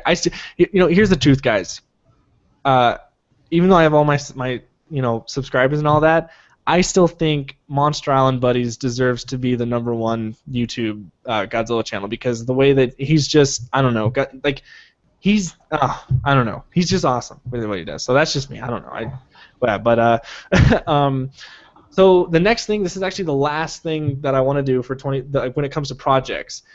Make edits of all monster scenes in the movies. So what I mean by this is kind of the idea. If you guys watched, I forgot what it was, but I made a video discussing that I made like these edits of the Godzilla movies where it was just the monster fights, and I made like these 3 DVDs, and I edited them all up just for myself. I wasn't going to sell them because, well, that'd be illegal, duh. So, just for myself as a fun little project. But then I thought, well, it'd be really cool to share it with everyone, and there isn't necessarily a video or anything out there that shows all the monster battles in one video per movie. At least in a really good way when it comes to editing and all that stuff. Because I feel like when I did my DVD custom set, I feel like I did a really good job editing the battle scenes to where I edited the human parts out and it was just non-stop Godzilla fights. Tokyo SOS. That's going to take a lot of editing. Like Tokyo SOS was really hard to edit because like every 5 seconds it cut to the human scenes during the battle. My So when I edited all that back, and it was just the monster fight, it was really cool to see because it was just nothing but Godzilla fighting Kiryu. So it was really awesome. So what I want to do, this is something that I have the idea to really like try my best, and this is something that I'm not sure if I'll like come out with. This is kind of an unsure project, but this is something that I kind of want to do. Is go through every Godzilla movie, every Gamera movie, every Mothra movie, Rebirth of Mothra. Well, yeah, I think I'll just start with those guys, and do every monster movie. Football! America! So yeah, but that's well, okay. And here's the thing. I know Enter the Darkness 23. He said it. He's got it right on the dart, dart, whatever. He said, but I might get a copyright strike for that. That's where the problem is with this project. I'm not gonna post it on YouTube, obviously, because yeah, that's like asking for a copyright strike. So what I'm trying to figure out is to find a site or some place to where you guys can download the files that I've edited, and I can upload them, and you guys can download them and put them onto DVDs for yourselves, to burn them onto DVDs for yourselves. Now, like I said, I'm not selling this. This is not any means to make profit, because that's illegal. That's completely illegal. This is just for fun. It's just to have the monster fights on a video or something, you know, whether I have to go through Dailymotion maybe, like, because I still have my Dailymotion channel. If you guys remember, I still have that. I just haven't posted anything on there for a while. But maybe I might go to Dailymotion and upload the videos there. But, you know, I don't know. We just might, you know, just see. But this is why this is kind of a project that I'm not quite sure about, because it's kind of ambitious as well. But, you know, I mean, who knows? So, but yeah, that's it. That's like my plans for 2015. So I actually have a lot of stuff planned. So I mean, when it comes to like 2016, I mean, I don't know really what I'm gonna do, but you know, we'll have to see with that. But yeah, so 2015, those are the ideas that I have. So, and I guess that's it. Talking about all that, oh my God, I have a lot on my plate. And not only, you know, talking about freaking my daytime work and school and what else? Exosphere, whenever that comes around, because I know a lot of you guys know that I'm also part of you know, or I want to be a game designer, so I have this group of my friends that I'm with that we're, you know, trying to make games and stuff. So I have that as well. So I mean, there's just a shit ton of stuff that I have on my plate, but it's cool. It's cool because, you know, it gives me like feel like I matter, you know, in life. Like I get like I do something, and yeah, like I have reason to live or something like that. I don't know. So it's just, that's what I love about you too. You always feel like you serve a purpose. You know, yeah, it just gives me something to do about that. So, a lot of you guys are talking about Justice Steele lying about the game that he made. Yeah, I know. That's a thing. I know. I'm just gonna quickly go over this. Justice Steele a long time ago said he's gonna make a Godzilla game. He used my channel to, you know, get I don't know, viewers or whatever, and he never came out with the game. Like the game, he never came out with a trailer. He never came out with a beta picture or anything. And what he ended up doing was taking pictures from Call of Duty and Crysis and pretending that was his game. So he just lied, and his gaming or his game design, like, he just doesn't. He's lost a lot of credibility in my eyes, because I want to be a game developer, and the last thing you should do if you want to be a game developer is, you know, pretend that other people's work is yours. So that's just, you know, that's just thing that's with Justice Steele. So I don't know. I mean, he's contacted me before saying, like, you know, that it's, you know, I'm still working on it, but, you know, I don't know. We'll just have to see. So, but you guys can rest assured that when it comes to Super Godzilla Breakout, that's a legit thing. It's actually happening, because if you go to my Dailymotion page right now, I posted a couple of screenshots of the gameplay that I have, or I guess it would be like alpha gameplay of Batra's like on the top. I have the little paddle there, and so it looks really cool. So I can't wait to see it in motion. But So yeah, but that's pretty much it, guys. So I think that's all I got for this live stream. I think we've gone on for almost 3 hours. Yeah, almost 3 Wow. hours. So holy crap. So I think I'm gonna end it here. So yeah, guys, 2 years, 2 years of you guys putting up with my crap. So, What a way to put it. I can't believe you guys are, I mean, have watched me with all these videos and 2 years. I've never thought that it would be this way. And and also thank you guys so much for this year, because 2014 was a really hard year for me, actually. A lot of you guys know the shit that happened in 2014 for me, and I won't when it comes to 2014, I won't look fondly on it because of the shit that happened. But the good thing about it was family, friends, and this channel. Because if it wasn't for this channel or family or friends, I probably wouldn't even be here. So I mean, that's the thing. You guys kept me going. You guys kept on just making me do this stuff, and it was awesome. So yeah, pretty 2 years of crap. I hope you're joking, or else I'm music. So yeah, but and also on I mean, what, 21,000 subs I think I have, and it's crazy. I wouldn't even imagine that, and actually I think almost a million views total. So, Yeah. On that, so that is crazy. So I wish we could have a get together. I don't know. I really wish I could just get all of you guys in one room, because G-Fest was so fun. It was so fun meeting some of you. I met some of you guys over at G-Fest, and it was really fun. And I can't wait to do that again at next year's G-Fest, because I know that I've gained a lot more fans since then, and I'm hoping to meet a lot more of you guys. It's gonna be next awesome. G-Fest. Yeah, I can't wait. So I'm also thinking of when I go to G-Fest, I'm thinking of having a GojiFan93 meetup. So like I want to like tweet or something and say, hey, if you're at G-Fest, come to this hallway or whatever. I'll be right there. Let's all have a meetup and just talk. Let's just hang out. Let's go to the dealer's room together. Let's all just make a group and just go. Because I'm not sure if my dad's coming this year, this year, because I know he went last year, but I'm not sure if he'll be coming this year. So it might just be me coming this year. So I don't know. I might, depends on what happens. So I definitely know I'm not going alone.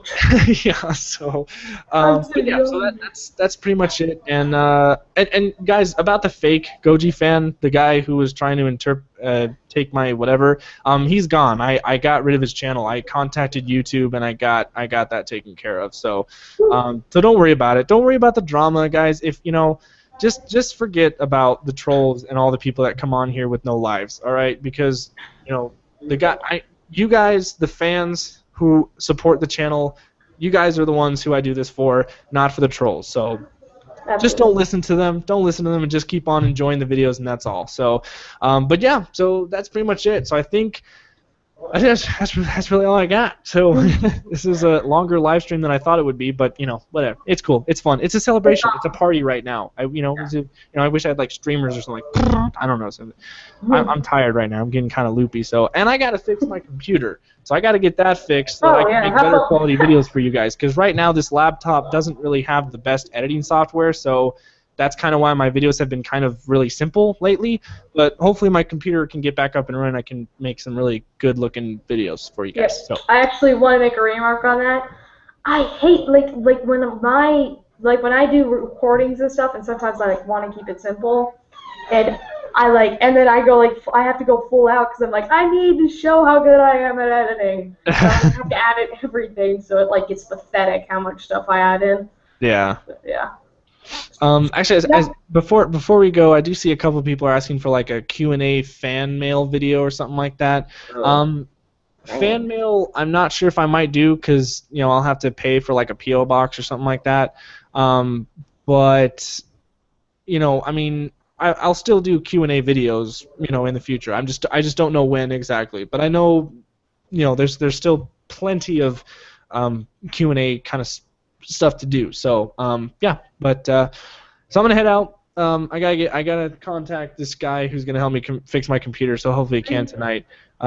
So that's it. I think that's it. You got anything else, Gojira 2000? I guess I'm just going to say thank you all for coming to this video. It's been awesome. I'd like to thank GojiFan93 for inviting me because a lot of people don't usually get into this, and a lot of people don't get to talk to you, and to know that, you invited me to the stream was awesome. So, yeah, just thank you so much. Yeah, I can tell you guys, Gorgier2000, go subscribe to him. You won't regret it. He's got it going for a young Godzilla fan. So, yes. All right, that's pretty much it, guys. So thank you guys so much for watching, for all the support for 2 years. Let's have another 2 years. Maybe, I don't know. It's just I don't know where this channel will go in the next 2 years, but we'll see. So that's pretty much it. Thank you guys so much for watching, and as always, stay big, G fans. See you guys later.